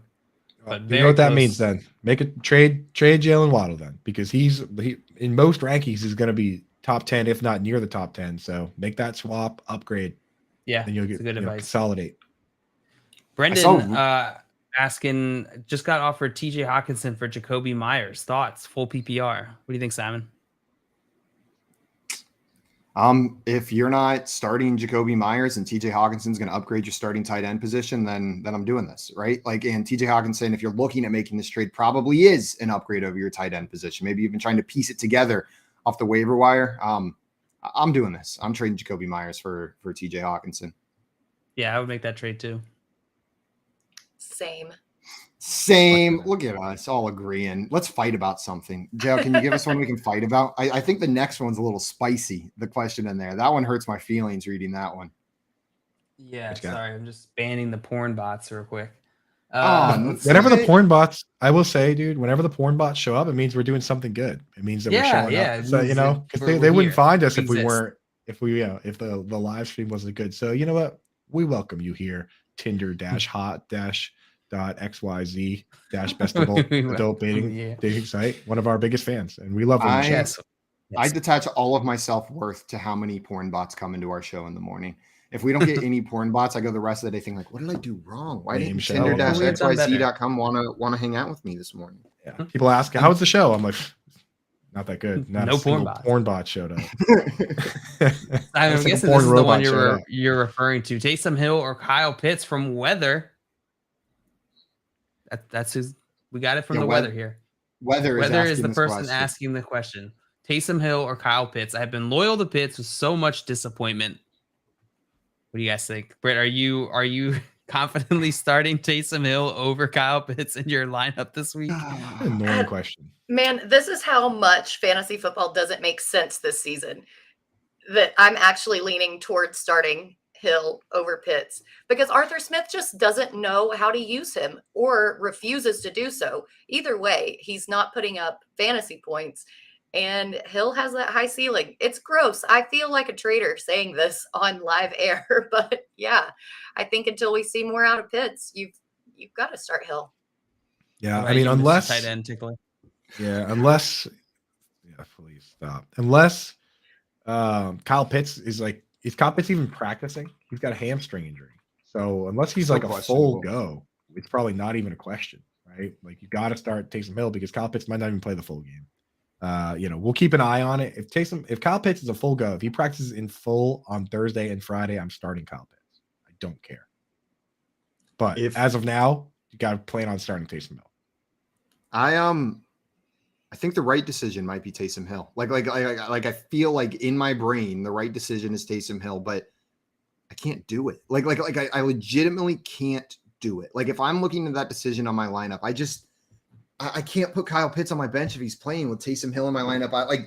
And that may be the wrong choice, but there are certain decisions in fantasy where I just am like, I'm okay being wrong on this one. Like it's fine if I'm wrong. I would rather be wrong doing it this way than like go against what I want to do here and then be wrong on that side, right? Like it would hurt way more if I plug Taysom Hill in. He does a classic Taysom Hill, like 3 carries for 20 yards, and Kyle Pitts, this is his coming out game, right? Like I just don't want to miss it. But man, I can't do it. I think it's the right choice, Brett. I think you're right, but that one hurts. You don't feel good about it for sure. No. Why did you ask that? That's a bad question. Yeah, those are the questions you got to wait and ask Nando. 3 to 5 p.m. Ask Corey Parson and Nando if you should start Taysom Hill or Kyle Pitts. Chris Sellers in here saying, I'm making this exact decision. I imagine there's quite a few Pitts managers that are making this decision. Know what I mean? They're probably picking up some guys off the waiver wire. He was injured. But he's saying, Britt, going with your hot take, I'm keeping Hill in as long as Winston is out. So that's exactly what your hot take said. Now, whenever Winston comes back, just out of curiosity, does that like relegate Taysom Hill back to where he was before? Or is he still a startable tight end, just not must start? I think he's still startable. You just have to play the matchups in that situation. He's not going to get those passing touchdowns to the real tight end on the team, Adam Troutman, like happened last week. But I think they're still going to throw him in there as this gadgety guy who's still going to run these plays that can burst off for 50 yards or something like he had in week 1. So yeah, he'll still have upside, but he's not a must start when Winston comes back. Come back, James. It's just crazy because this doesn't work for other teams. Like putting in the gadget QB to just be dominant. Like what the heck? Why is it? Teams just can't. They can't handle it. They can't stop it. And they just threw the touchdown this week, which now everyone needs to be shaking in their boots because that changes everything. Now, what teams should do is just make Taysom Hill throw it every time he's in. Know what I mean? Like I think if they do that, then Taysom Hill's not going to throw a touchdown pass every time he chucks the ball up, right? Like that was a great throw that he made. But if you force Taysom Hill to be throwing the ball every time they throw him in there, I don't think you're going to see as positive of results as we saw this past time. There's a reason he's not the starting quarterback whenever Jameis Winston is out, right? There's a reason Andy Dalton is the one back there slinging the ball around the whole time. It's because they don't really want Taysom Hill chucking the ball around the field. That's not in their best interest to win the game. We had some more questions in here. Tony Alvarez had a question. Said Dynasty PPR, Mike Williams for Mariota plus Mixon.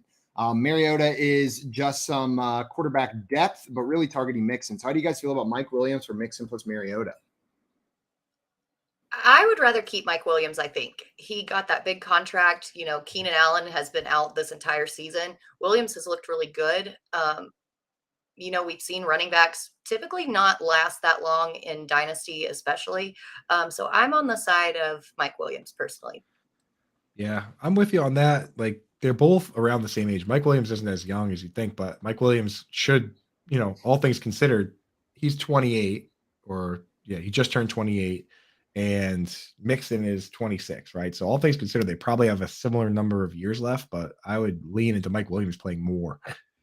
I only do this trade if you think Mariota somehow puts you over the top to win this year, because I'm not even sure Mariota is going to be a quarterback in this league after this year. So I think I agree. I stick with Mike Williams unless you can really look at it and say, I need my team is in a position to win now and Mariota puts me over the top, then you got to do it. But beyond, I just don't see a situation where that could be the case. You know what I mean? Like, you could do this trade and then Mariota gets, Desmond Ridder finishes the season as a starting quarterback. Yeah, 100%. I'm with you guys. It's Mike Williams. When it's a close value between two players in Dynasty, I generally tend to lean the wide receiver. I have a little bit easier time kind of figuring out and piecing together that running back position. And wide receivers can be a steady core on your team a little bit longer, right? I feel a little bit more safety. So this is close in value between Mixon and Williams. I'm going to lean the Williams side. And Mariota literally does nothing in this trade for me. I'm assuming this is one quarterback. Not adding much over here. Tyson had another question for us. So should I trade Cordero Patterson, Jalen Waddle, and Kareem Hunt for Andrews, Zeke, and OBJ? So Patterson, Waddle, and Hunt for Andrews, Zeke, and OBJ. Britt, what do you think on that one? Are you making that move? Good morning, Britt. Yeah, I don't think I'm going to make that move. I like Waddle and, I like Andrews, but the rest of that package kind of cancels it all out. And, I like the upside and long-term for Waddle more. I don't know. This was tough. I think actually when you factor in the lineup, because the thing is, like, you feel like you're giving up a lot with giving away Patterson and Hunt, but he has Cook and Barkley. So as long as you have Zeke to fill in for those bye weeks, I kind of like it with Andrews. Like, your lineup becomes rock solid. Herbert, Cook, Barkley, Chase, Lamb, Andrews, Godwin. So I think I would do that trade to get Andrews. Sucks to give up Waddle, but I mean, this team, is this the same team that was deciding between Waddle and Godwin as the flex, I wonder? Is this the same team? Because if that's on the table, then I would do it and upgrade the tight end. Yeah, that makes a lot of sense. In that context, it makes sense. Yeah, because, otherwise you got Godwin on the bench or Waddle on the bench. He has Waddle on his bench. Yeah, that's brutal. That is a brutal, as in your team is so good, it's brutal that you don't get to start Waddle and Godwin every single week. Right.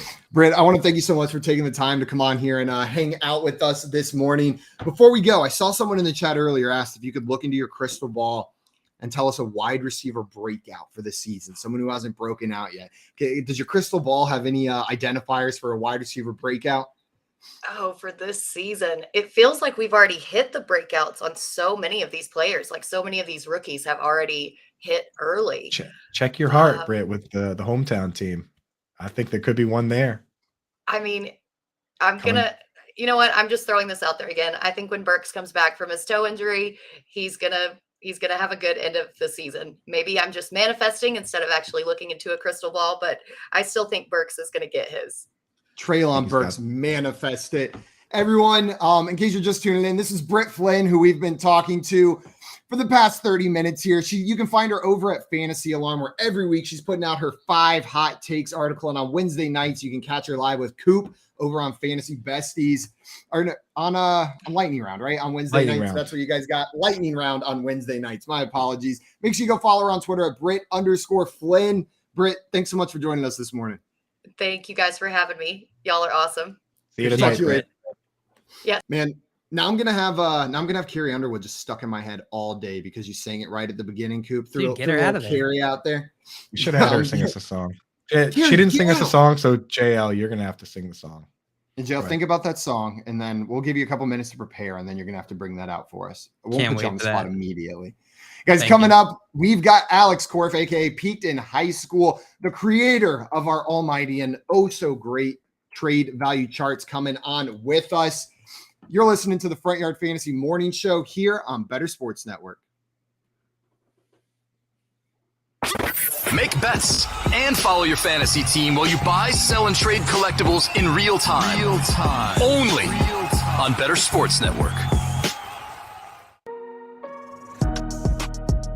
Surely, kickers never retire, I think. They just continue playing for all eternity. Like, there's only ever been 30 NFL kickers.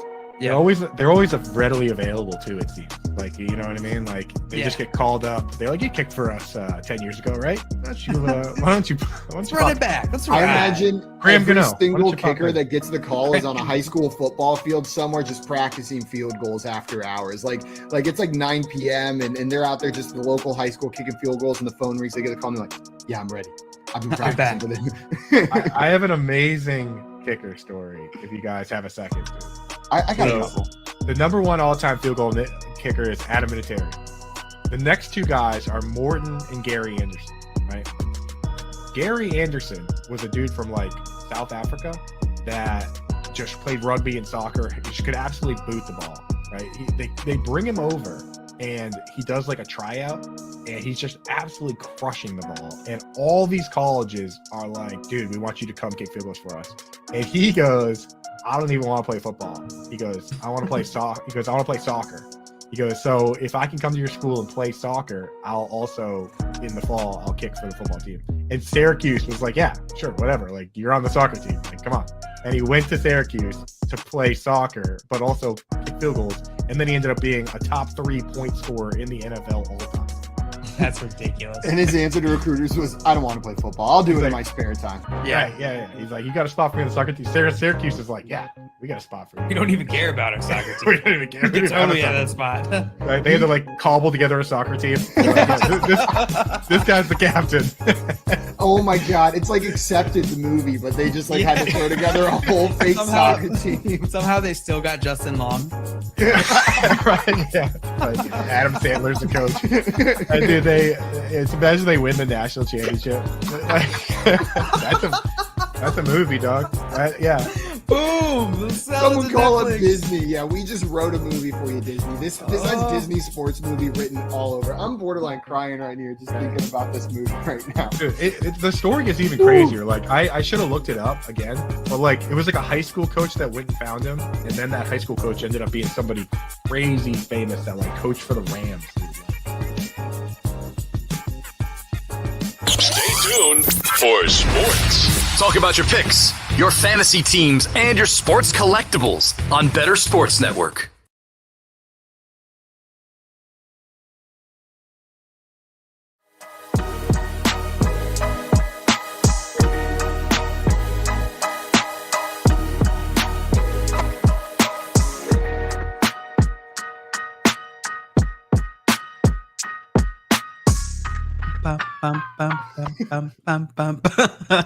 Welcome back in, everyone. JL doing his best Simon impersonation on that little song right there. This is the Front Yard Fantasy Morning Show here on Bettor Sports Network.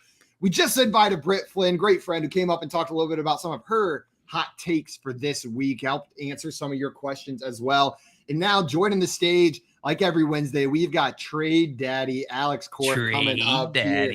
Trade Daddy joining the show. For those of you that do not know Alex, you can find him on Twitter at PeakedInHS_FF. And make sure you check out his Patreon. It's at Peaked in High School. He is the creator of the almighty trade value charts and a contributor over at The Athletic and 4for4 Fantasy. Alex, thanks so much for joining us again, my man. We haven't scared you off yet. Daddy. Maybe I got you. Trade Daddy. Don't worry. Yeah, the Trade Daddy Twitter handle was taken, unfortunately. So I know, right? Like, buy him out. Brand. Yeah, Keith, bully him until he gives us his Twitter. Yeah, go cyberbully that guy. Trade Daddy. Definitely have to pull some weight. Probably cyberbullying. That's really the answer to most problems, really. Can't get my trade done? Why don't we cyberbully this guy? You know what? That's what I thought you were doing a couple weeks ago. Spoken like a true Redditor, Alex. Yeah, for real. Nothing quite gets things done like doxing someone. Like old-fashioned that'll take care of it right there. Jumping- Alex, jumping to outside of life tips on how to negotiate better through online cyberbullying, we brought you through to talk about some trade values for week 6. For those of you that do not know, have not been exposed to the beauty of Alex's trade charts, you can find him on his Twitter page or on Reddit, Peaked in High School or Peaked in HS_FF on Twitter. We're going to be referencing these, and we'll throw a link in the chat as well to these, so you guys can look along. Alex, I feel like a player that we talk about every single week, but now he's kind of being viewed as a trade target is where I want to start, and that is tight end Kyle Pitts. His value continues to drop, I feel like, over and over and over again. People are not in, and now he just suffered an injury, right? Kyle Pitts down another 3 points this week. Around David Njoku and TJ Hawkinson as tight ends that he's the closest to. Do you think Kyle Pitts is a trade low target right now based on what you're seeing here? Or is this just a trend that's going to continue downward? Like, is this where we're going to see him settle? So what I don't like hamstring injuries. That's one that seems to re-aggravate a lot. And I'm pretty sure that's what he has. So that's one reason I would be a little bit out on him because that one tends to linger and come back at a high return rate based on data from people that I didn't make up because I'm not an injury guy. But based on an article I read, from people I didn't make up. I know I can't think of his name, but he wrote it for a big article where he pulled like 1,000 injuries. I can tweet it out after this and look through the reoccurrence in that hamstrings is one that's particularly rough. So I am reasonably worried about Pitts just for that. And then I think you can actually buy him for less than that because I think the Pitts manager is probably crying right now, just probably a little bit. So you could probably send even less than that. So he's so low that you might as well try, I guess. I don't know. Where are you at, Coop? We had a question in here just for some context. Someone asked, should I trade Higbee for Pitts? Like looking like that was on the table as a Higbee for Kyle Pitts trade. So like that's the tier that some people are viewing Kyle Pitts in right now. Coop, is that worth it trade wise? So first off, I know that the injury guy at 444, I think that's Adam Hutchinson. That's it. Okay. Yeah. He's good. He's good at his stuff. Adam Hutchinson, Edwin Porras, those are the guys I look to for injuries. Though, the thing with hamstring injuries is that what I've learned from Edwin Porras, another guy, is that it's a bundle of muscles.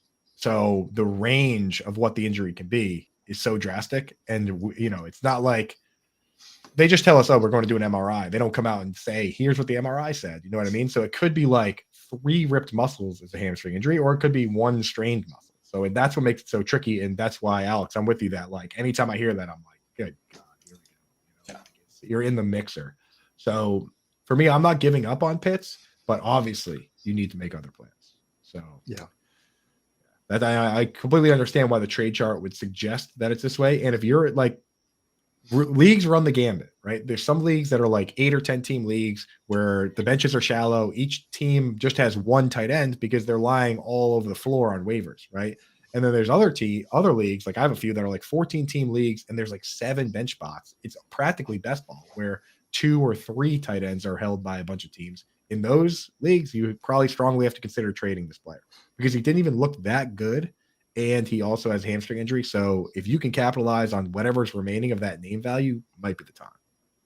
Absolutely. I would not trade Higbee for him. I would keep Higbee, to be honest. Well, that's the thing. Higbee is like the prototypical, it's like, now we have enough data at this point in the season that maybe I should start. I used to do this every week and divide the guys up into, or I would do my rankings and then I'd put the preferred format next to their names where like, it's pretty clear at this point that Tyler Higbee is good to great in full PPR, but in standard he sucks. And even in half PPR, it's like his ADOT is so low. It's like 3 yards and change that, it's crazy how like 2 different people could look at this guy's stats. Like if you play standard, you look at this guy's stats and you're like, he had 46 yards this week. That sucks. And then if you look at his stats in full PPR, you're like, oh, he got 10 targets. He had 7 catches. This guy's amazing. Right. So you do have to worry about like your format. He had a game with 14 targets. He didn't even crack 80 yards. So that's the thing with Higbee. But I mean, in this economy, 14 targets, bro, we're bagging for it. So Is that more than Pitts has had all season? I don't know. It's not, but it's close. It's close, right? Yeah, it's very close. So yeah. Like Tyler Higbee is right there in terms of a guy that, if I was just doing full PPR rankings, he would be up in the top tier. Absolutely. Guys, if you want to follow along on these trade charts as we're talking through some of these questions, some trade values for week 6, they're posted in the BSN chat and in our YouTube chat over there. So just click that link. It'll take you to Alex's Twitter page. Go ahead and hit the follow button while you're there, but then check out these trade charts with us as well while we're going through it. We had another trade. Go ahead, Coop. If you're still tuning in and you asked a trade question earlier, feel free to repost that, honestly, because we weighed in, but it's always great to hear from the trade daddy himself. He might have something a little different, and not gonna lie, I go with his opinion a lot of times. They call him trade daddy for a reason. And your allowance is his opinion. Yeah. So yeah, feel free, if you're still watching from earlier, feel free to repost one. We'll get it to him. Garrett Anderson had a trade question for us. He said, "Should I trade DJ Moore for Kenneth Walker in a PPR league?" Yeah. Yes. Yeah. I don't need to look at the chart yet. Once you said, "Should I trade DJ Moore?" I was like, "Yeah, I'm here for it." Like, what are we talking about? Like a ham sandwich? But for Kenneth Walker, for sure. Unless you have no wide receivers, I absolutely would rather have Ken Walker. Like, that's not even close. I think it's probably 20. I haven't looked at the charts. Probably 20 points. Kenneth versus Walker is 19. 19. And DJ Moore's 12. Yeah. Kenneth Walker gained. That's just this week because Kenneth Walker gained 12 points this week compared to DJ Moore lost 5. Yeah, so, I bet that goes up more. I bet it's last week it was 7 to 17 in DJ Moore's favor. There's a real possibility that Kenneth Walker could be the big one this year. We always try and sit there, wait, hang on to as much fab as we can to try and get that like big waiver ad. A big one. So Javonte Williams got hurt, but everyone was already holding Melvin Gordon. You know what I mean? In this case, there are leagues where Kenneth Walker's out there, or he was until yesterday. Waivers ran, but Rashad Penny's out for the year. Now he's a broken leg, right? Is that what it was? So broken tibia. Jail, I learned yesterday that fibia is not a word as I tried to type it in on Wordle. I literally typed in fibia, what you just said. That's combining femur and tibia, I think, is what we're doing right there, which are two different bones. No to anybody that future show hosts or guests. See what I just did there? Saying leg. That's probably the way to go. the fibula. You get away with it. I was right, and you guys found a way to both be also right, but also super wrong. The patibula. That's a fibula. The patibula. You know what? Hey, it's okay to say Albert. It's okay to say Alberto. You know what I mean? People know who you're talking about. Dude, he's got a broken fibula and a high ankle sprain. That sucks. Well, dude, that's how the fibula. We've said it enough times. A tib-bib incident. You tib a fibby. So that's how the high ankle sprain works sometimes, is that like that injury is so bad because you get all twisted up and sometimes you get a spiral fracture of your leg. That's why it always starts with an x-ray. If you look at Mac Jones, the very first thing they did was an x-ray, and then they said, now we got to do the MRI because that high ankle sprain is just like dude, a tibia is totally a thing. No, tibia is. Fibia isn't. Fibia with an F is not. You have two bones in the bottom of your leg. Fibula your and tibia. Right. Yeah. Nailed it, JL. Your anatomy lesson brought to you by Front Yard Fantasy. All right, what are the two bones? Real quick, JL. What are the two bones in your wrist? The wrist bone connected your to other the wrist bone. You guys kidding me, dude? You got to know.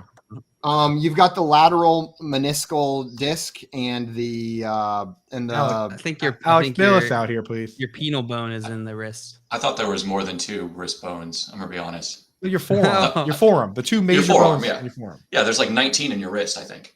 Yeah. Okay. It's well, your, spatula. Stop stalling. What are the 2 large bones in your forearm? None of you guys know. You guys the femur. No, that's in your leg. Yo, I was an electrical engineering major. I stayed far away from. I haven't taken a biology or anything related class since freshman year of high school. Like, I started a fantasy football YouTube channel, so I never had to talk about bones again. Ulna and radius are the 2. Oh, now that you say that, it rings some bells. I thought ulna meant bear in another language. Yeah. I actually kind of only know that because I shattered one of them to pick up sticks when I was a kid. I still have a metal plate in my arm. Did it hurt? Did you win? Actually, yeah. So I did free everyone from jail. So that goes on my record. Then I was ruled out pretty quickly, put on IR. And actually, oddly, it didn't hurt. Even though I broke both bones pretty bad, it didn't hurt because I went into shock pretty quick. Like I've had injuries that hurt lesser injuries that hurt way more. Like tearing cartilage in your ribs actually hurt more and for longer than the broken arm. So just keep that in mind when you decide which way you're going to get badly hurt. Scott Fish said, I've had a broken fibula, torn ligaments, high ankle, low ankle, ruptured perineal tendon. I should be on this panel. I don't think we can say perineal on the radio. I'm almost positive that we're not allowed to say perineal. Perineal. What does Scott Fish do for a living that he's getting hurt like this? Like for real? Like what? I mean, besides this, like is commissioner, professional commissioner. Yeah, that's dangerous job. It's funny you mentioned that Scott Fish on the Fantasy Besties last night. I literally said that somebody was like, he's had like 15 ankle sprains. I was like, who is he? Scott Fish? Just like, it's good. Clockwork that like the expo is coming around. Scott Fish checks his watch and he's like, oh, time to go mess my ankle injury. We had a question in here that came in earlier, a trade question that I just saw Joan repost that we debated for quite a bit. Split answers here. I'm in the middle of adding up the numbers right there. Wanted to have those ready for you guys. They're not quite ready, but it was Saquon Barkley and Pat Freiermuth for Travis Kelce and Ezekiel Elliott. They have the Kelce and Elliott side. So Saquon Barkley's sitting there at 76 and Freiermuth at 6. Number 1.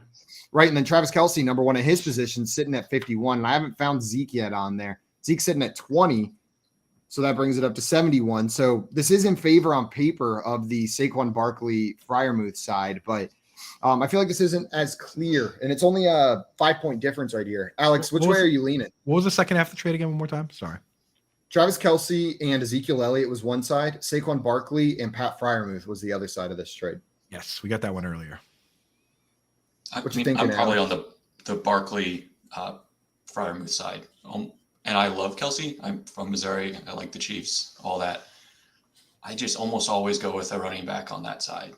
And was Freiermuth a concussion this week or last week? This past week, right? Yeah. Have we heard anything? I guess it maybe changes a little bit if he's going to be out, but not like a ton for me. Yeah. I think the Freiermuth part of the trade is what's distracting us from the real trade, which is Saquon Barkley for Travis Kelce. You're right. I would do that. Take Freiermuth out of the trade. I think I would still do it, and I would just MacGyver together a tight end somehow. You know what I mean? Just get Saquon Barkley by any means necessary, and then go on living your life with the best running back in fantasy. Yeah, it opens you up to play Taysom Hill. The real true tight end of everyone's. Taysom Hill's about to disappoint so many people. The 1 week I didn't. He already did. He already has. Like week 2, he pulled your pants right down. Like that's he's about to do it again. He scored 8 points. Look at his game logs. It's not very inspiring. Everyone's like fully in on Taysom Hill. I don't know. He's not even on the chart yet. I don't see him there, but he's gonna. I imagine next, like if he has another big week this week, do you think he jumps up there like a lights massive out? He's jump off tier the chart? 1, tier 2. My Twitter followers seem to be resoundingly in favor of him being categorized as DST, just because he played double the snaps on special teams that he has at other positions. Yeah. I fully endorse that opinion, Coop. Taysom Hill is DST. I'm trading for him if he's DST. I probably got 15 comments already asking, where is he on the trade chart? And I'm like, well, nowhere. He's on there if he should be. Like, he's just not. Like, that's like Loki. Like he would be on there if he should be. Yeah. And he's like the same for defenses too. I'm just like, well, defenses are part of the model, and they show up when they show up. Like 2017 Jags were on there, and then New England. What about that Patriots year? Yeah. What was it, like 2019? The Patriots, I think, is what it was. Was it 19? Maybe even 2020. I don't remember. They all kind of run together, but like. The Eagles are getting close, I guess, this year, but no, they still just aren't quite there. You have to really be a difference maker. Just Twizzy in the chat said, I want to get rid of Connor for a flex option. James Conner, running back for the Arizona Cardinals. Help me. What do you guys think? James Conner, let's see. Where is he on the trade value chart? 26.5 tier 5 at 26. Tier 5, 26.5. So looking for a flex option, which could be running back, wide receiver, tight end. Just looking at the other folks in this tier, would you trade James Conner for Gabe Davis? Connor's injured. Do we have any update on Connor's injury? Is he going to be good to go? Is he not playing this week? That does affect it a little bit. They signed Corey Coleman, right? So I'm not. I believe so. I'm not sure if Connor's going to be. Corey Coleman's a wide receiver. They signed a Coleman. I think they signed Tevin Coleman. Corey Coleman was a washout wide receiver from the Browns that went. Who was the running back on the Eagles that won them the Super Bowl? Corey Clement. They signed Corey Clement. There we go. Clement. Yes. Okay. I'm reasonably sure I saw that. I was going to say, because we just saw Tevin Coleman get touches on another team. I was like, is he switching teams? Like, is he pulling the Latavius Murray, like start for one team 1 week, another team another? Now, Corey Clement, yeah, that points to him not being healthy. I look at this, and the player that jumps out at me, I usually don't like position for position trades, but I talked about him earlier.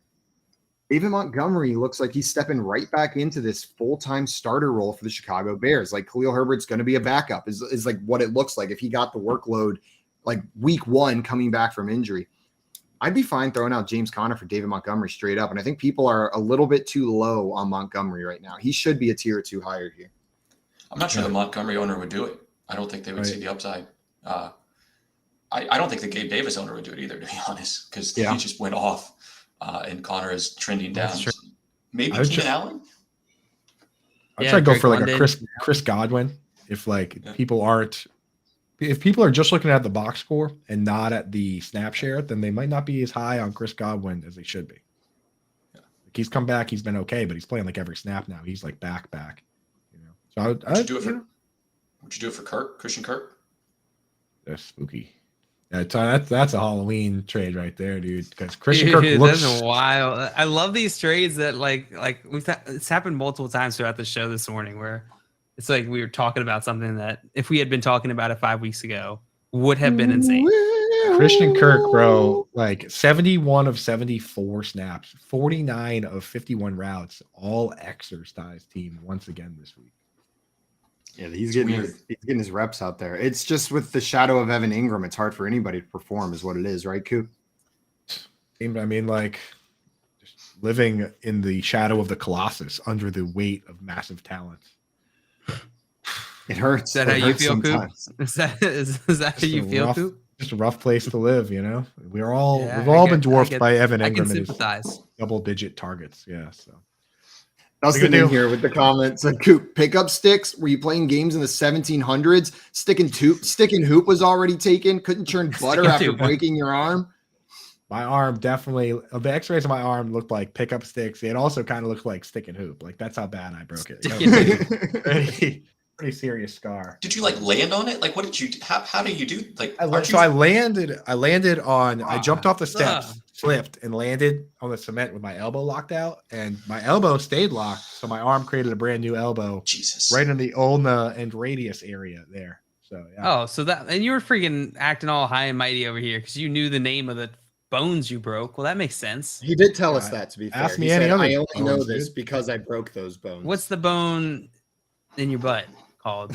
Your pelvis. Next question. Damn it. Okay, what's the bone in your nose called? The ulna. The ulna. You nailed it, Joe. That is exactly correct. That is 100% correct. Absolutely nailed it. One more question that I wanted to hit with you here, Alex. It was a trade Swift and Gabe Davis for Jonathan Taylor trade is one that came in here. So DeAndre Swift and Gabriel Davis for Jonathan Taylor. What are you thinking on that one? So that one's tough. And we haven't heard anything about Jonathan Taylor playing this week. I mean, it's really early. There's been no practice reports that have said anything meaningful. Man, that one's hard. The value for JT in theory, that would be probably close to enough to get it done. And if I have the depth to get it done, I would be maybe looking at it, but I'm not sure that's buying low enough on Jonathan Taylor to make me happy, right? A guy who hasn't been doing stuff the first 4 weeks, didn't play week 5. Their offenses looked awful. Their O-line has been awful. I would try to buy low. And I don't know if Swift plus Gabe Davis, 2 players that have been good until they got hurt is what I would be trying to do. I think it feels like too much. What are you guys thinking? It's too fair of a trade. Yeah, I hate lateral trades. That's what I hate because Yeah, I feel like when you do a trade that's lateral in your mind, you're just setting yourself up for disappointment. There has to be some sort of narrative for me on why I'm doing it. Like, how am I helping my team? How am I helping the other team? If we're just flipping a coin, dude, I'll just, why don't we just flip a coin? I'll just stick with my side of the coin. I already got heads. I'll stick with heads. Stick with the guy you drafted because you believed in him, right? For one reason or another. Why does this other person believe in your players more than his own? That's what you should be asking yourself with these coin flip trades. Swift and Davis are probably both in your starting lineup, right? And we're not certain that Swift to JT, based on what we've seen so far this year, is necessarily an upgrade. Like this Colts offensive line is like comically bad, very, very bad. It's going to be full difficult. PPR. I don't think we got that context. I think it was just straight up. Yeah, we don't have that context from Edward in this one. Guys, PPR that's wide receiver Davis. yeah. Because obviously Swift is better in full PPR than he is in half or standard. Yeah, and I was going to say we can help you the best if you give us all that information in the question. We'll answer your other questions, but if you can tell us, the more you can tell us about your league, the better. The setting specifically, and if the roster affects it. Sometimes the roster doesn't affect it, and you're just making us read. It's like the all exercise team, but for my mouth with some of these questions. But give us the context that is necessary right here. Alex, I want to thank you so much for taking the time to come on and talk some trade values with us this week. Everyone listening, if you're not already following Alex on Reddit, go and or on Twitter, go and fix that right now. He's at PeakedInHS_FF. You can also find him on Reddit at Peaked in High School, and check out his Patreon as well. That's where all the good goodies are when it comes to the trade value charts. So make sure you're following him on Patreon. Alex, thanks so much for taking the time to join us today, my man. See you guys next week. We'll see you next week, Alex. Trade daddy. Trade daddy. Money. That's really hot. It's kind of sensual when we do it. I want that to be my ringtone. Look at that trade daddy right Look at those there. nips. Look at those big old. Yeah, we forgot to ask how the shoulder was doing. I noticed. Well, we don't even have to ask. He wasn't wearing a sleeveless shirt, so we know that the shoulder's still a little rough. Yeah, it's not fully healed, not just sleeveless. He has to show up in the mesh sleeveless shirt again, and then that's and we'll when know we he's back to 100%. Back to fully healed. Open right on cue. Our good friend Tinder Hot back in. Heard us talking shirtless, and they're like, "Oh, I know the market for these guys right here." Send in the bots. Send in the bots. Coop, can you explain to us? Dustin said, "What the hell is pickup sticks? I've never heard of such a game." Can you explain to us what pickup sticks is real quick? We're approaching the end here, but we got I've actually never played, but I think the idea is that you drop the sticks on the ground and they're overlapping on top of each other, and then you have to try and use some of their sticks to pick them up. Obviously, picking the ones up at the top are the easiest way to play, but you want to see if you can pick up multiple in one go. That's my understanding of the game. I've totally played this game. Shit, I feel like that game was invented like that. Wait, I've totally played this game. I think that is that you just described. I'm pretty sure I've played that game. That game is probably still super hot in Latvia or dude. I 100% played this game a ton growing up. Really? Yeah. I have never played pickup sticks. I don't even know what it is. A ton, bro. How do you even play that game a ton? How do you? I can't imagine being let's run it back after one game of that. But you described it wrong, Coop. It's you do pour them out into a pile. And then you try and pull out a stick without it touching any of the other sticks. It's like poor people Jenga. Or Kerplunk, but without the marbles. You guys play Kerplunk? An expensive person game. I think Jenga's just a game. I bet Jenga. Wow, this jumbo pickup stick set is actually kind of expensive. So Jenga might be poor people pickup sticks. That's what we got going on. Matt, and you're saying you probably never heard of Jacks either. I've heard of Jacks. I have no idea how to actually play, because what I always did with the Jacks that I randomly got as a child is throw them at my friends and then keep the bouncy ball. Those are the bad boys that you step on? What? Yeah, the spiky little guys where I think the whole premise is you bounce the ball, then you have to pick up a jack real quick before the ball's done bouncing or something. I never played that right either, Simon. I had it in a ton of different times in my childhood, but I've never once played the actual game. A kid with a thing of jacks is basically just setting up the beaches of Normandy for his dad to step on and just ruin his entire day, dude. Just big honks of 100%. Absolutely. It's no football. Am I right? Jacks is not. We should get a professional pickup sticks and jacks at the Pro Bowl. Let's add pickup sticks to the skills challenge now that that's what they're doing at the NFL Pro Bowl. Smart. Pickup sticks or jacks? Which one are you adding? Pick up 6. Jacks looks like a stupid game. No, Jacks is awesome. That's like where you like scoop up as many Jacks as you can before the ball hits the ground again. Where were you 30 seconds ago when we were trying to figure out what Dude, you guys was? didn't let me talk. You didn't let me talk. And then I had the World War II analogy I had to get in there first. But yeah, I know how that game is played. All right. Fair enough. Because I'm an adult.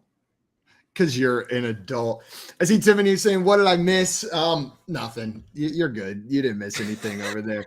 And Tommy in here saying Jack's Fantasy League. Absolutely. Everyone, thank you so much for tuning in this morning to the Front Yard Fantasy Morning Show. We're going to be back tomorrow from 7 a.m. to 10 a.m. like we are every single weekday morning. But stick around here right after this. Stay tuned for sports, as our ads say. We got Moose and Keith coming up next, and then Lunch Money presented by Fantasy Guru. And like Coop said, if you got those difficult questions, save them for Nando DeFino on Corey Nando and Friends this afternoon at 3 p.m. Eastern Time. Until tomorrow, though, we're out of here. Adios, everyone. Bye-bye.